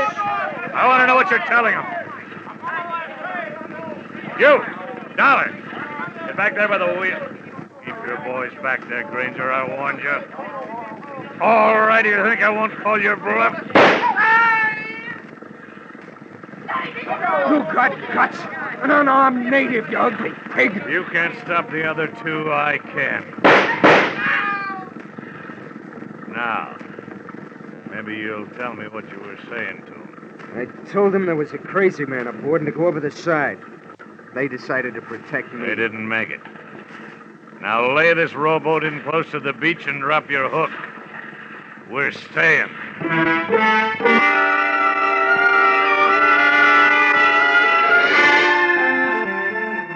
One Matt Keeley, 2 guns, and what was left of 12 bullets had me outnumbered. I decided the best thing I could do was stay quiet and stay alive. And apparently the skipper felt the same way. After we dropped anchor, Keeley herded us into the small boat, and we rowed him ashore. His gun shoved us up a path, through a grove of nipa palms, and into a clearing. First natives I saw there were even deader than the ones we had just left on the kittiwake. About a dozen of them in a semicircle. And what added up to the red-crusted craters on their naked, withering bodies was sticking out of a window in a small wooden tin-roofed hut. The water-cooled barrel of a .30 caliber machine gun.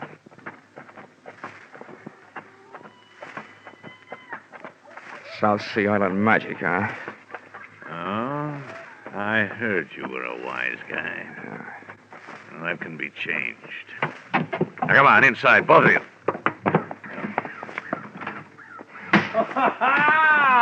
Keeley, my friend. Why, you're shooting over the water. What's the matter? Big trouble you have getting here? Yeah, no, Porches, little one.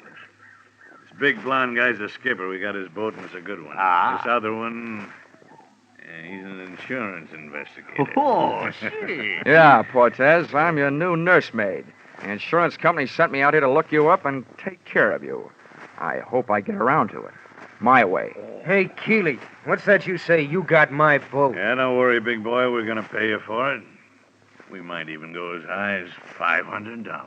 Oh, that's great. It's only worth $50,000. Oh, having 500 alive is better than 50,000 dead, my friend. All right, what's your pitch? It's simple. We want off this island.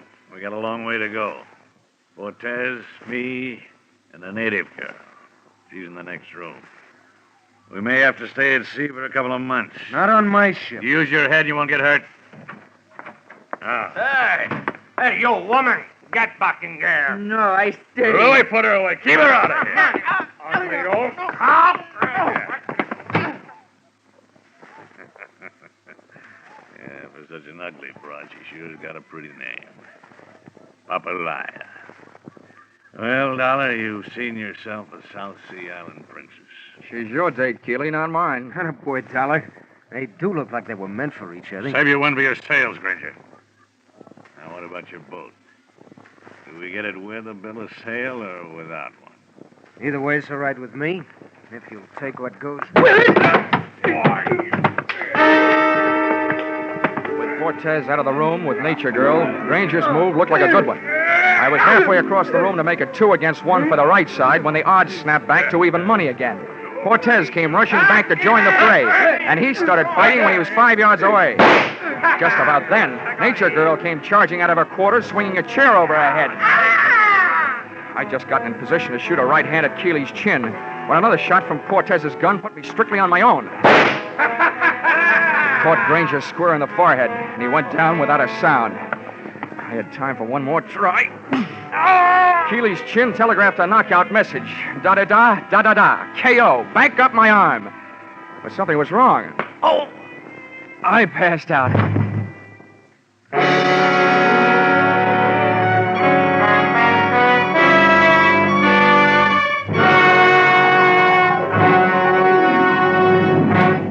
In just a moment, we'll return to the second act of Johnny Dollar. But first, 50,000 or more, always in the jackpot on Sing It Again. Music by Gene Autry and Vaughn Monroe. Music and thrills with Gangbusters, Philip Marlowe, Johnny Dollar, and Danny Clover, the Broadway cop. That's the one-way ticket to top fun on most of these CBS stations every Saturday night. This fall, when you hear them all on CBS, Saturday nights promise top music, top adventure, and a chance at radio's top prize. Now, with our star, Charles Russell, we return to the second act of yours truly, Johnny Dollar.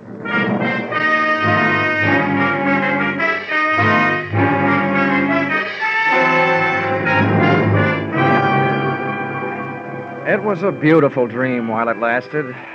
It wasn't night, it was morning. I was in a hammock slung between 2 banyan trees framed in hibiscus bushes. Someone was bathing my face with a cool, damp, gardenia-scented cloth. A tame parrot was feeding me toasted pumpkin seeds. As a smooth-skinned, soft-skinned, cafe au lait-skinned, half-caste, and all-woman type girl gazed into my eyes and cooed softly in my ear. This doll would make Dorothy Lamour look like an Irish washerwoman, and to boot she was wearing a short sarong. Oh, poor man. Please to wake up. Hey, it wasn't a dream. It was really happening. Everything was there. Oh, but the parrot and his lousy pumpkin seeds, and who needed him? Oh, poor man. Please to wake up. Oh, where am I? Studio 1? Huh? Who are you? I thought you were talking in my sleep. I am Punta. Oh, this is awful. Awful? Yeah, this all reminds me. My copy of Tales of the South Pacific is 17 days overdue at the Hartford Public Library. How? Forget it. Where am I? What am I doing here? And who are you? I am Punta. You were brought here by the Princess Papalaya from the village of Great Death. Oh, well, that place isn't hard to remember. Wish I could forget it. The princess! The one with the droopy ears, the long feet, the flat nose, the pot belly, the bad complexion, and dirty hair? Yes, she is it. She's a doll. Last time I saw her, she was swinging a chair at my head. Oh, no. She hit other fella on head after he hit you. She save you. She like you.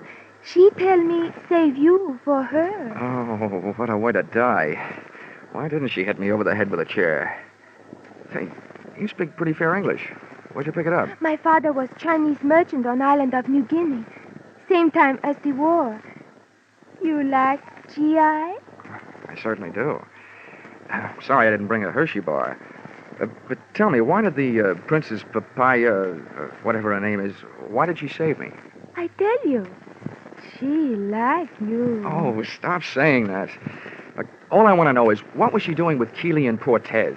You know Keeley and Portez, don't you? Yes, I know them. They bad. I work in village until they make the great death. They kill all their friends and many natives. They bad. Oh, now we're getting somewhere. What was that all about? They die for pearl here for a long time. The native boy, they do not like these men. They do not dive anymore. So these bad men steal all pearl first. Then they steal princess to make boy dive some more. Oh, kidnap, ransom, more pearls? What is this? Ransom? Oh, that means they'll hold the princess and won't give her back until they get what they want. Oh. But, Dream Girl, for me, a scheme like that wouldn't work with a gal like you. No, just holding you would be getting what I want.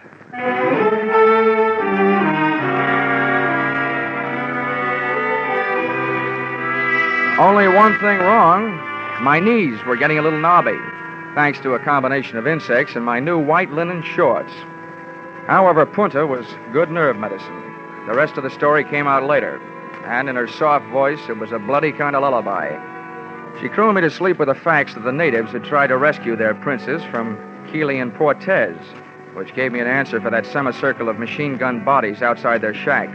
Also that the princess had taken temporary refuge up in the hills. As nearly as I could figure out, I was left facing a very peculiar problem. 2 men out of 6 insured men had killed the other 4, and the 2 murderous survivors had this much going for them. To the insurance company, they were still worth $50,000 apiece on the hoof, which meant that my job was to keep alive 2 guys I felt very much like killing. And believe me, they felt the same about me.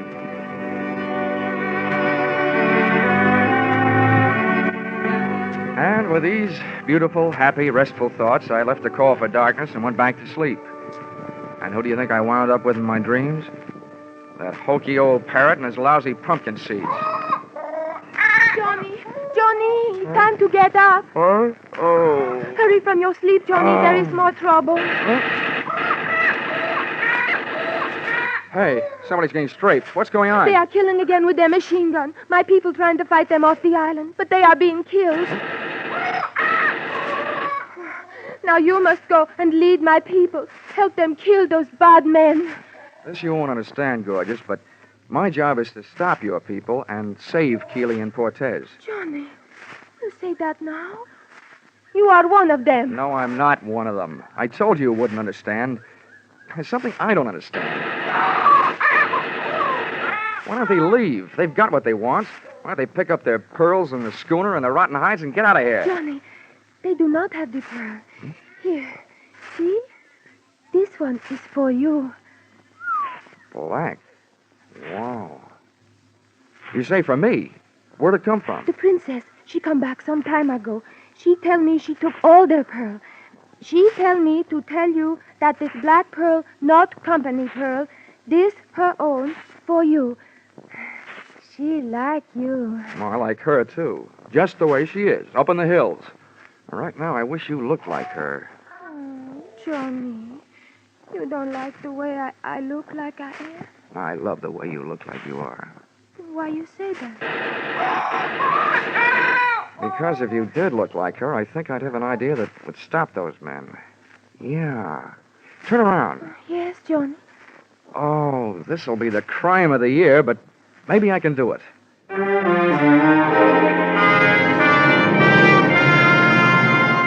And I did. I gave Punta a thorough loss of beauty treatment. With the help of padding, dye, mud, and other jungle cosmetics, I had, at the end of an hour, a reasonable facsimile of Papalaya, the unprettiest princess in the history of royalty. I briefed the suddenly uglified Punta on what she was to do and had her lead me most of the way back to the fortress shack and the clearing.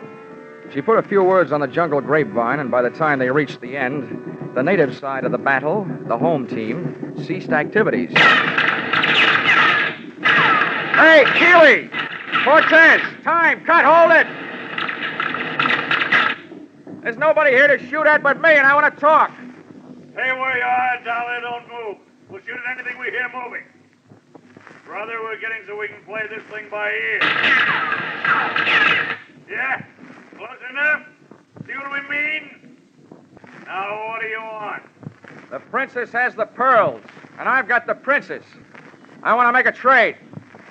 What kind of trade? You get the princess and the pearls. We get rid of you. All this killing stops, and you're alive. We're supposed to believe you got the princess? You don't have to, but here's something you can believe. You'll never get it this way. Sooner or later, you're going to run out of ammunition or food or water or everything at once. We still don't know you got the princess. And we ain't buying that pig in any foe. We want to see her. You'll see her when you're out of that shack and on the boat. We ain't moving out of here in the dark. Nobody's asking you to. Take me until dawn to get the princess down out of the hills. Okay, supposing we decide to do business. How do we know we don't get swamped by those natives between here and the boat? I'll take care of that. You can depend on it. Remember, my job is to keep you two guys alive and save the company I'm working for $100,000. All right, we'll give you a chance. We'll be on the boat at dawn watching the shoreline, and this machine gun will be at the rail watching the shoreline with us. You send out the princess. Hello? You got a deal. And that ain't all you're going to get. I hope. I hit the beach 2 hours before dawn, with Punta ready to paddle me out to the kittiwake in a native canoe. I wanted to be there with all weapons handy when Keeley and Cortez stuck their heads up over the rail. But it seems they had thought of that, too. When we hit the sand, there they were, in the small boat, halfway out to the mooring. Oh, Johnny, there they are. They spoil everything. They stay out of sight, Punta. Yeah, they spoil everything, but not for long. Well, one thing for sure, I can't use the canoe. Tell me something. Are there sharks in this lagoon? Oh, no, not many. Well, I hope traffic is light tonight. I'm going to chance it. Okay, Punta, you better stay here. I'm going a few hundred yards up the beach and swim for it. Oh, Johnny, be careful. Oh, baby doll, you sound so pretty, and you look so ugly.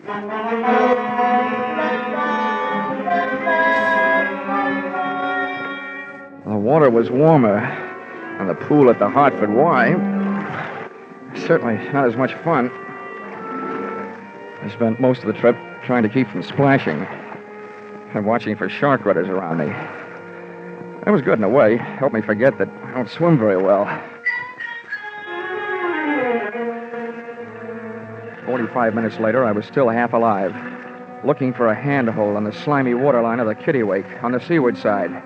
And there I stayed for the next hour and a quarter, listening to Keeley and Cortez on the other side of the boat, nursing their machine gun and waiting like I was for the dawn. Okay, Cortez, clear your gun. Canoe's pushing over from the shoreline. I see it. Put the glasses on it. We don't cause no mistake. Is that the princess? Yeah, wait till I get her in focus. They'll tell me. These glasses will bring in every line in her fat, ugly face. Those glasses brought something else, if they were that good. A hop on my heart, a lump in my throat. I had to move faster than I figured to. I had to get into action while their attention was all on the approaching canoe, and before they discovered that its passenger was not the princess, but her stand-in, Punta. I grabbed the gunwale, then the rail, cursing every drift that splashed back into the water off my body. I went slipping and sliding and rushing across the deck. Keeley was leaning forward, looking through the glasses, his thighs against the rail, so I hit him first, sent him flying over the side. With or without a machine gun, Louis was a tough guy. Here's one for the road, chum.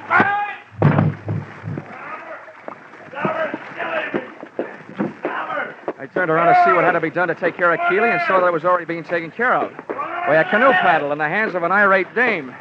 Punta! Don't kill him! I want him alive! Punta, stop! No. I kill enemy of man I love. Huh? Who? Oh, no.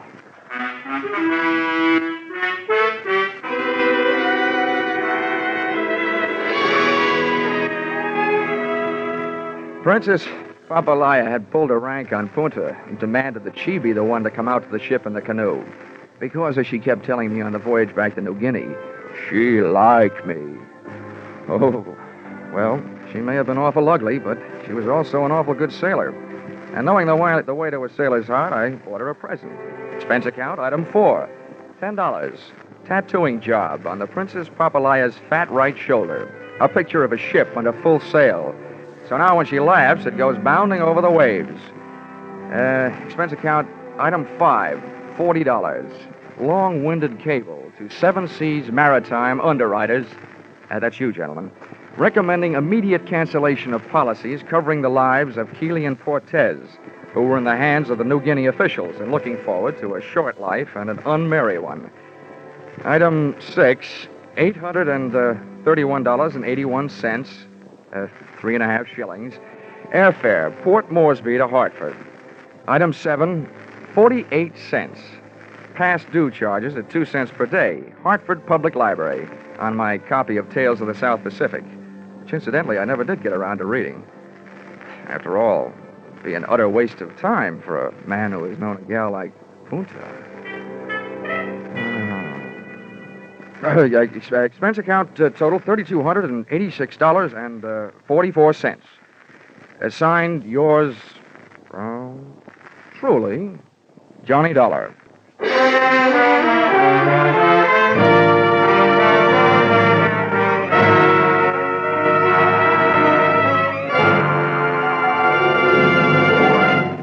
Yours truly, Johnny Dollar, is produced and directed by Gordon T. Hughes and stars Charles Russell. Script by Paul Dudley and Gil Dowd. Featured in the cast were Mary Shipp, D.J. Thompson, Tom Holland, Clark Gordon, Willard Waterman, and Larry Dobkin. The special music is written and conducted by Leith Stevens. Your announcer is Paul Masterson. Be sure to be with us at this same time next week when another unusual expense account is handed in by... Yours truly, Johnny Dollar. Who's got the nation's most popular band? Vaughn Monroe. And who's the nation's most popular singing band leader? Vaughn Monroe again. Now, who brings you a caravan of the nation's most popular tunes every Saturday night over most of these same CBS stations? You guessed it, it's Vaughn Monroe. That's why everyone listens on Saturday nights to the Vaughn Monroe Show on CBS, where this fall you hear them all. Stay tuned now for Vaughn Monroe and his caravan, who follow immediately on most of these stations. This is CBS, the Columbia Broadcasting System.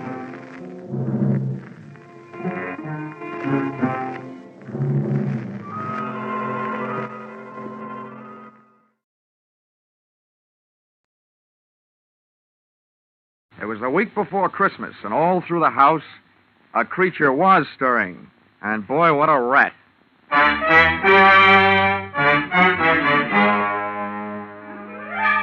This is another in the adventures of America's fabulous freelance insurance investigator, Johnny Dollar, starring Charles Russell. At insurance investigation, Johnny Dollar is only an expert. At making out his expense account, he's an absolute genius.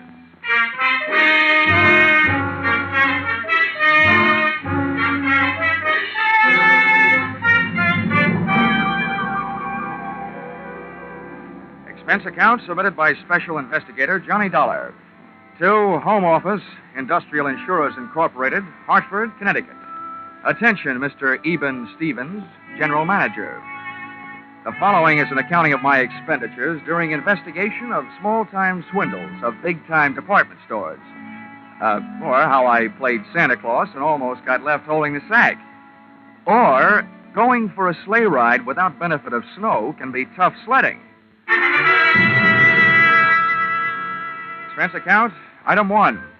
$1. Tip to messenger who delivered this assignment writing by hand to my apartment. Thanks, Mr. Dollar. You have never been known as a fast man with a buck, Mr. Stevens, and I must say your note to me also marked you in my mind as an economist with words. Dear Dollar, our client, the Association of Department Stores of Greater Manhattan, has requested help on the following problem. A young man has been making the rounds of New York department stores during the current Christmas rush. Using his equipment and official-looking sales book, he goes to a business department, makes a quick sale on some large item, writes it up in his furious sales book, takes the customer's cash, and disappears. Enclosed find varying descriptions as furnished by victims to date, and check for your usual retainer fee. Please put a stop to this nefarious practice at once. Signed, Eben Stevens, General Manager. Expense account, item 2, $6.21. Train fare, Hartford to New York. Next morning at 7:03 on the Banker's Special. A train very cleverly named that because 75% of its load is made up of bankers. I sat among them in a parlor car, watching them limbering up for the day's chores, slowly shaking their heads from side to side and softly whispering, no. We arrived at Grand Central at 9:20. The bankers got off and headed for their granite vaults. I got off and headed to face my stone wall. Expense account, item 3, 4 bits, cab fare to offices of the Association of Department Stores of Greater Manhattan. There, things got brighter right away. Her name was Judy Whitehall. Boy, how she'd been missed by the scouts for the Copacabana, I'll never know. I have been assigned to help you all I can, Mr. Dollar. What would you like to know first? Your home phone number. Oh, well, maybe we better wait until later for that. How many stores are there in your association, Miss Whitehall? We have 120 member stores, Mr. Dollar. Great. You know, in one department store, I'm the kind of a guy that can't find the glove department. And now I've got 120 stores in which to find someone I don't even know. Well, we do have the man's description. Yeah, as a matter of fact, we have a lot of descriptions, all slightly different. And the regular store detectives are all on the lookout. It's like looking for a noodle in a spaghetti sack. And all the sales personnel have been warned. It's beautiful. What's beautiful? Your face. Well, really, Mr. Dollar. Hmm? After all. Oh, yeah. Oh, yes, I know. Business. Well, before I start, maybe you'd better give me a letter of identification.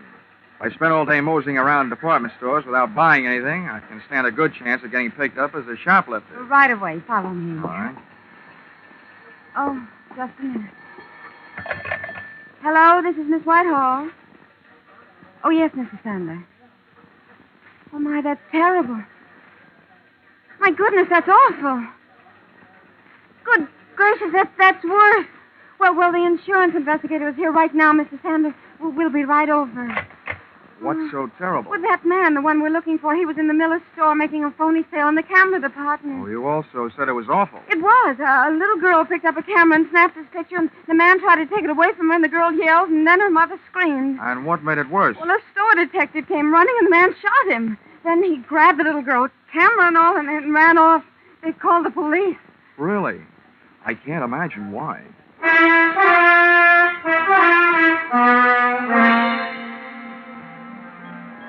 The mob scene in the Miller store would have made the Notre Dame backfield holler uncle. Christmas neckties were selling like hotcakes.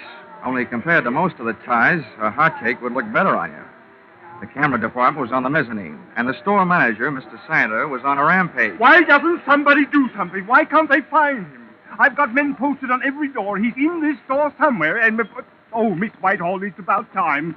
Who's this? Oh, this is Mr. Dollar, Mr. Sandler, from the insurance company. Well, I don't know what you can do, Dollar. I've already got 20 policemen running all over the store. It's absolutely ridiculous, preposterous, and fantastic. That's what it is. Also amazing. Now, tell me, Mr. Sandler, about that little girl who picked up the camera and snapped the culprit's picture. Did they find her yet? They certainly did, in the rug department. She'd been shoved in the middle of a pile of 9 by 12 Orientals on sale at $123.50. She was scared, but not hurt. Now, the girl was found without the camera, I suppose. Naturally, but the camera wouldn't do us any good. After all, I'm sure the camera didn't have any film in it. They never do when they're on display. Well, how about the store detective, the one who got shot? In the hospital, Miss Hall. They'll call me here as soon as they find out how badly he's been hurt. Well, look, getting back to that kid.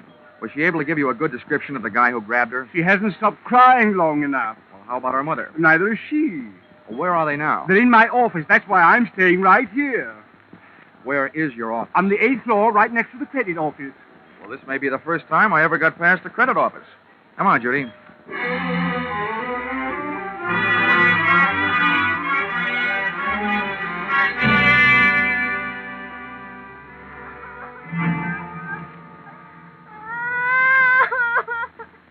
Oh, Bobby, come on.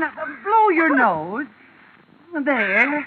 Now be a brave little girl. I don't want to. He hit me. He tried to kill me. He took away my camera. Let me have another try, Mrs. Jenkins. All right, Mr. Dollar, if you think it'll do any good. All right. Oh, come on now, Bobby. All you have to do is tell us what that bad man looked like. We'll get him, and then we'll fix him. Come on now, huh? I don't want to. He'll kill me. I'm beginning to think he's got a point. Okay, Bobby. Okay. Just a minute now. Oh, Judy. Here. Yes, Johnny? Looks like it's a child psychologist. I'm nothing. At this point, I feel like telling little Bobby to go out and play with some old razor blades. Got any suggestions? Well, it is almost Christmas. Yeah. And one thing little girls don't want to do at Christmas is getting wrong with Santa Claus. Ah, gotcha. Good gal. Where do we find Santa Claus? In the toy department on the 5th floor. Well, give me about 5 minutes to explain things to Santa, and then bring Bobby down. All right. Oh, Bobby. What? Do you know what happens to little girls who make Santa Claus mad at them? Yes. What happens? They don't get to look at television before they go to bed. I mean, at Christmas, what happens? They don't get any toys. All they get is old sweaters and underwear. Well, listen, Bobby. This guy Santa happens to be a good friend of mine. What do you think of that? Tell him I want an air rifle. You would. Okay. I'll even fix it so you can tell him yourself. How's that? Just fine. Ah, good girl. Hey, where'd you get that blood on your coat? You got a cut? No, sir. That's from that bad man. I bit him on the hand. Okay, Judy. Here I go. Oh, and on the way down, maybe you better stop by the dog supply department and buy little Bobby a muzzle. If the kid doesn't like his looks, old St. Nick may get nicked.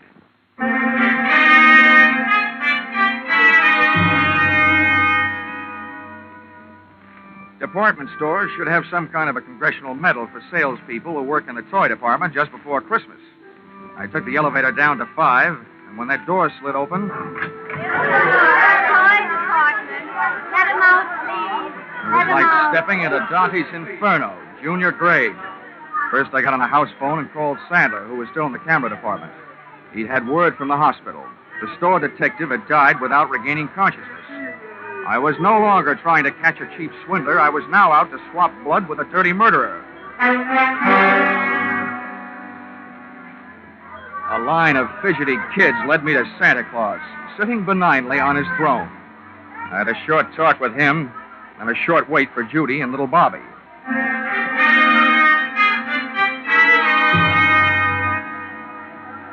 Okay, Santa. Now, we've got to make her talk. That is, you've got to. All right, Dollar. All right now, kiddies. You'll have to wait for a moment. We have a special little visitor coming to see me. Hello, Johnny. All set? Yeah, all set. Okay, Bobby, my girl. Now, just let me give you a hoist up into Santa's lap. He wants to ask you a few questions. I want an air rifle. Now, you be a good little girl and answer all Santa's nice questions, and you'll get it. But not where I'd like to give it to you. Now, up you go. Yes. Well, there we are, honey. Now, tell me, what do you want for Christmas? I want an air rifle. Well, we'll see what we can do about that. Tell me, have you been a good little girl? Yes, sir. Well, first we'll just have to look up your name in my little black book and make sure. Pretty good. All but one little thing. What'd I do? I didn't do nothing. Well, that's just it. You see, Bobby, I have a note here that today some people asked you what a certain man looked like and you wouldn't tell them. Is that right? I'm afraid. I don't want to tell. They can't make me. Well, Bobby, maybe you and I had better talk this over. If you won't do something for us, now, how do you expect it to happen?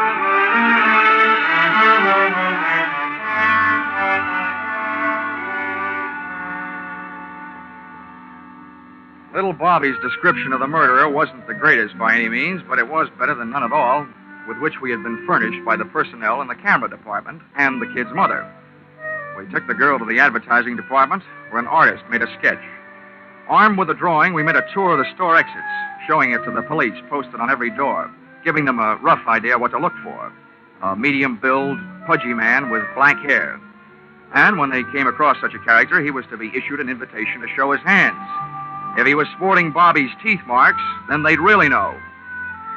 Well, this chore out of the way, Miss Whitehall and I sank our teeth in a pair of sandwiches in the tea room. The Shopper's Delight sandwich, to be exact. Cream cheese, walnuts, watercress, and pineapple on whole wheat bread. Mmm.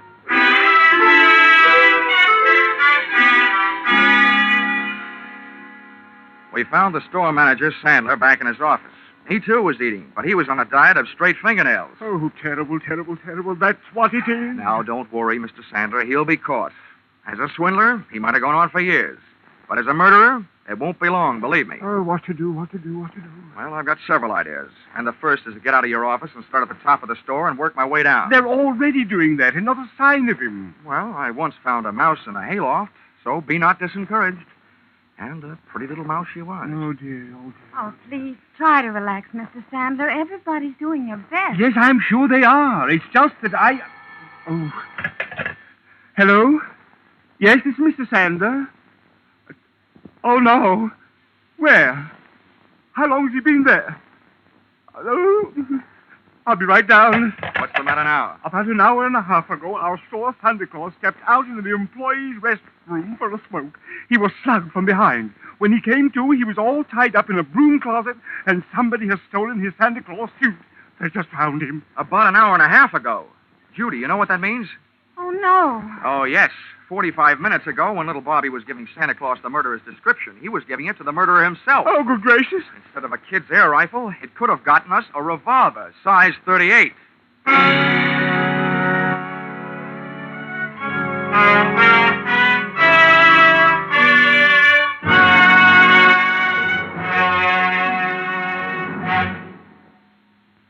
In just a moment, we will return to the second act of Johnny Dollar. But first, CBS is going to bring you one of the biggest presents you ever received from show business tomorrow afternoon, Christmas Day.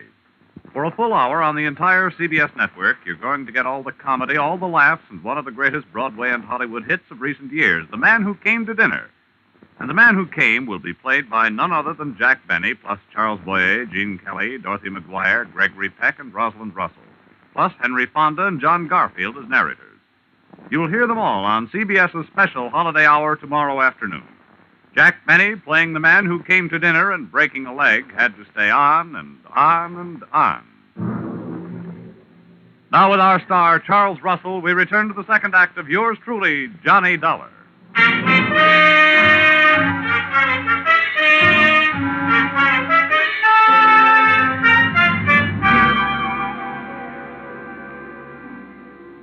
There's no place like a crowded department store for a fresh-made murderer to be on the loose. Especially one that's playing Santa Claus for a lot of rosy-cheeked little nippers. I headed back to the toy department. But when I got there, the cupboard was bare. Our lethal St. Nick had decided to give up his red flannel and white whisker hiding place. We found the empty suit in a storeroom, tossed high on a stack of baby buggies. Oh, Johnny, this is terrible. That man's a murderer. What are you going to do? What am I going to do? Now, listen, Judy.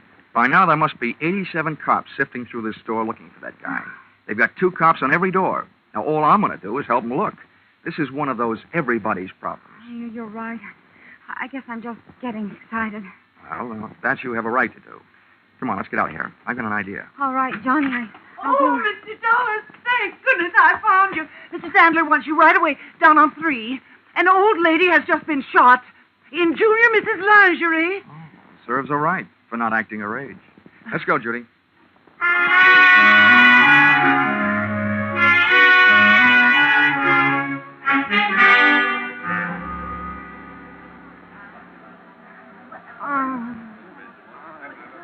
Right over here, Dollar. All right. Let him through, please. Lady, please stand back now. Well, Dollar, Yeah? Congratulations.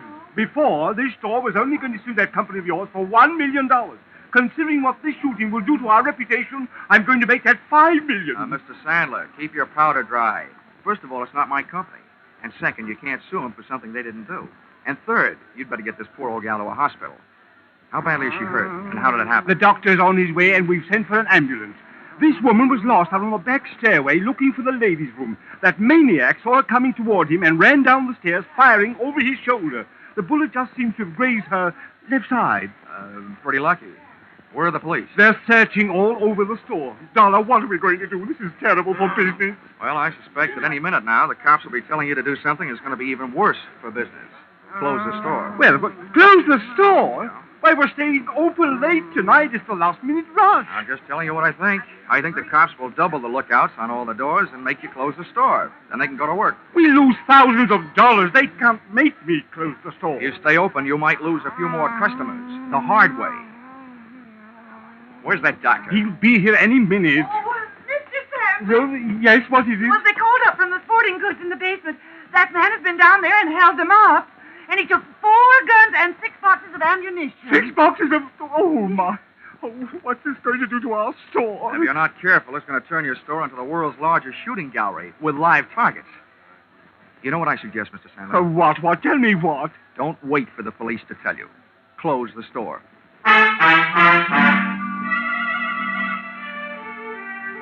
Sandler didn't like it, and neither did the customers, as they filed out of the store past the scrutiny of the police officers, still clutching their unfinished Christmas shopping lists.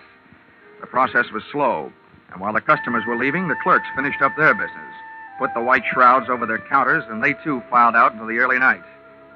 The boys in blue, watching the doors, came up with several men answering the general description of our friend with a loose trigger finger, but none of them had little Bobby's teeth marks on his hands. That made it a 50-50 chance that Mr. Killer was still in the building.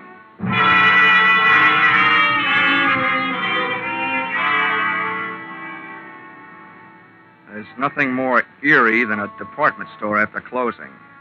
In its white sheets, the whole joint seemed to be playing ghost. I sent Judy over to a steakhouse, Pietre's, on 3rd Avenue. Told her to wait. Then I had Sandler get me a gun from the sporting goods department. For that lonely, scared feeling, there's no medicine that quite takes the place of a piece of cool steel in your little hot hand.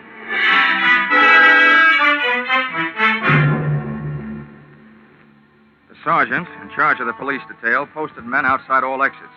The rest he took up to the roof with him. They were going to run the whole store through their burly blue sieve, floor by floor, counter by counter, inch by inch. Sandler stayed with me down the first floor. Just for fun, I thought I would start working my way up. Dollar, don't you think we should get out of here and leave this to the police? Well, I have several goosebumps that agree with you, Mr. Sandler, but I have a very dangerous habit of trying to earn my money. Oh, this is terrible. Now, look, every counter and post in this store is just the kind of hiding place a sniper would pray for. I get paid for this kind of work. You don't. Now, why don't you go out for a nice safe walk? It's my duty to stay here. I'm sticking with you. Okay. But remember, 2 of us give him twice as much to shoot at. No, you did! I had to go and open my big mouth. Get down.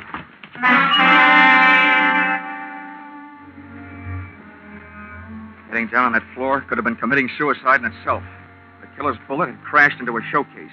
And a sea of broken glass is a risky place to practice diving. Having to swim out of it was twice as bad, but that's what I had to do. Oh, Mr. Dollar. Now, Sandler, keep your head down. Bury your face in that glass, but keep your head down. Yes, Dollar. Tell me what to do, anything but get me out of here. I have a wife and 3 kids. Well, if you'll do what I tell you to do, your wife will go on having a husband and your kids will still have a father. Yes, just tell me. I don't know exactly where that shot came from, but from the looks of this glass, it must have been from behind us. Now, I'm going to leave you and crawl over near those elevators. While I'm on my way, you rattle around in this glass. Let them hear where you are. Give me about 2 minutes, and then do something to draw his fire. What'll I do? Do anything but one thing. Don't stand up. I'll think of something. You'd better. But don't take any chances. No. But what are you going to do? Take some chances.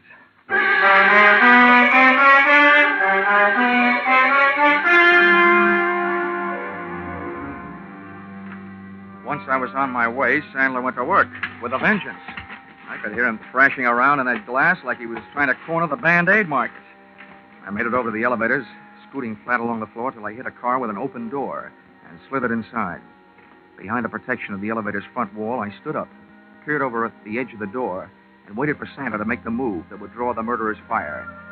I must say Sandler was dead game. And the way he made his move, he also stood a good chance of becoming plain dead. First, he stopped wiggling around on his bed of glass, and then he just stood straight up. The shot missed, but my eyesight didn't. The killer was shooting from high up, behind a pole.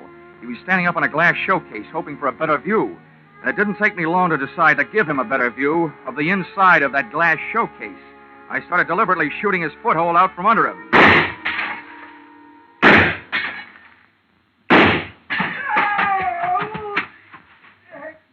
He was bleeding beautifully when I started to run, straight for the back of the store, firing as he ran.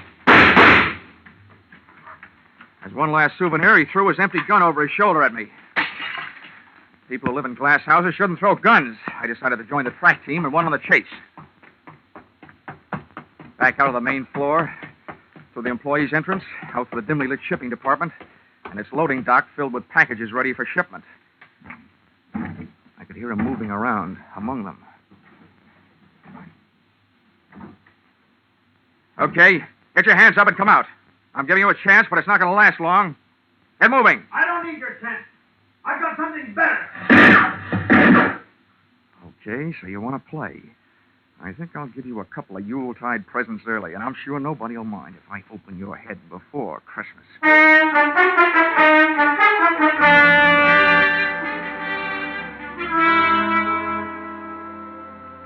My hot-headed friend was hiding behind a high pile of wooden boxes ready for shipping. I grabbed a heavy, empty dolly, gave it a flying start, sent it crashing into the bottom box of the pile. Beautiful. The biggest crash since 29.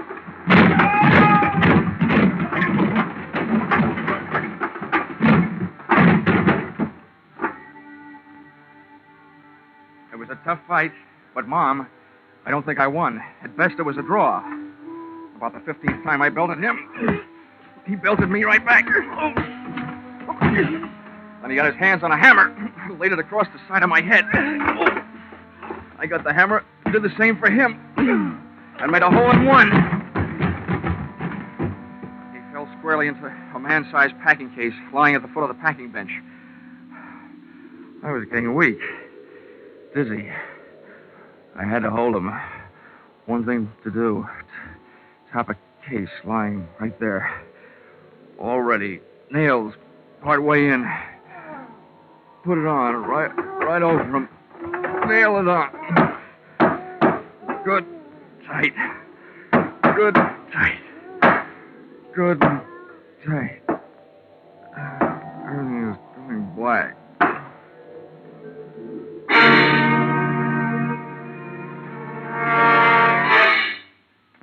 Then everything went white. Hey, corny as this may sound, where am I? You're in the hospital, Johnny, darling. Hmm? But don't worry. It's only a slight concussion. They brought you here last night. Oh, I suppose I have a hammer-shaped hole in my head. No, darling. It hardly shows. Oh, how could it with these bandages covering it up? Well, at least I got him. Hmm? You what, dear? I got him. The killer. Oh, no, dear. You couldn't have. They're still looking for him. Oh, no. Oh, my gosh. What time is it? 11 in the morning. I gotta get out of here. Why? Johnny, please. Johnny, you're not supposed to get up. Oh, nurse!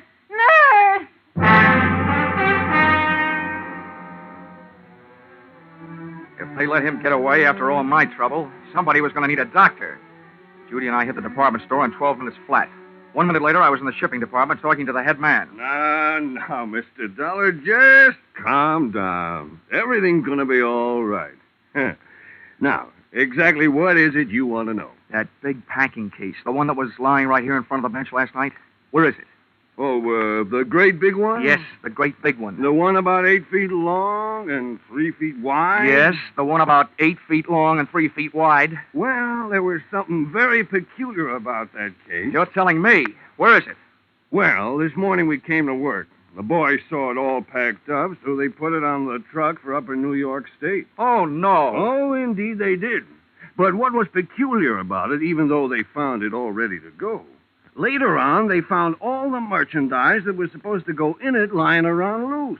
It had never really been packed. Well, then quick. The least you can do is tell me where it went. Well, now that I can do. That box was the boss's big annual charity shipment of goods.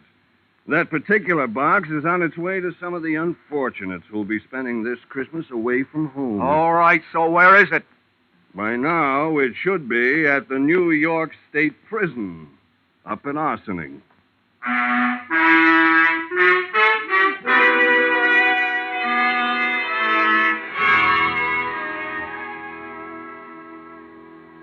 Expense account, item 5, $12.80. Dinner check at Pietro's, where I had asked Miss Judy Whitehall to wait for me the night before, and where I inadvertently stood her up. Although how a gal can stand up after eating $12.80 worth of food, more than I can figure out. Let's see. Expense account, item 6, $10. Medical supplies for those poor CBS sound men, Vern Surrey and Billy Gould, who had to break all that glass during the show. Expense account total, $511.50. You may think this amount is a little high, but isn't everybody at this time of the year? Signed, yours, truly, Johnny Dollar.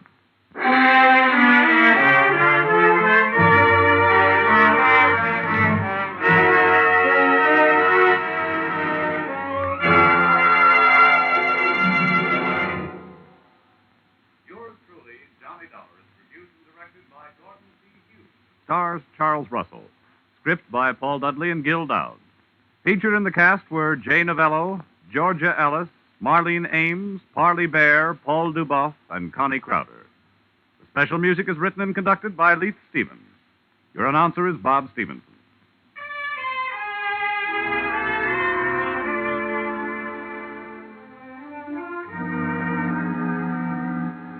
Be sure to be with us at the same time next week when another unusual expense account is handed in by Yours truly, Johnny Dollar.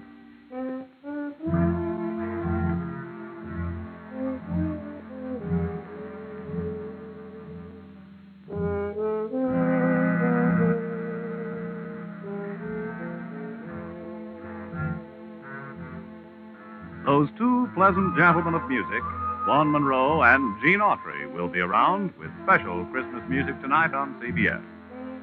On his caravan, Vaughn will feature a medley of Christmas carols. And you'll hear the maestro and his band featuring Vaughn's new song success, The Jolly Old Man in the Bright Red Suit. Gene Autry will bring you Christmas music and the Christmas Eve story, Western style.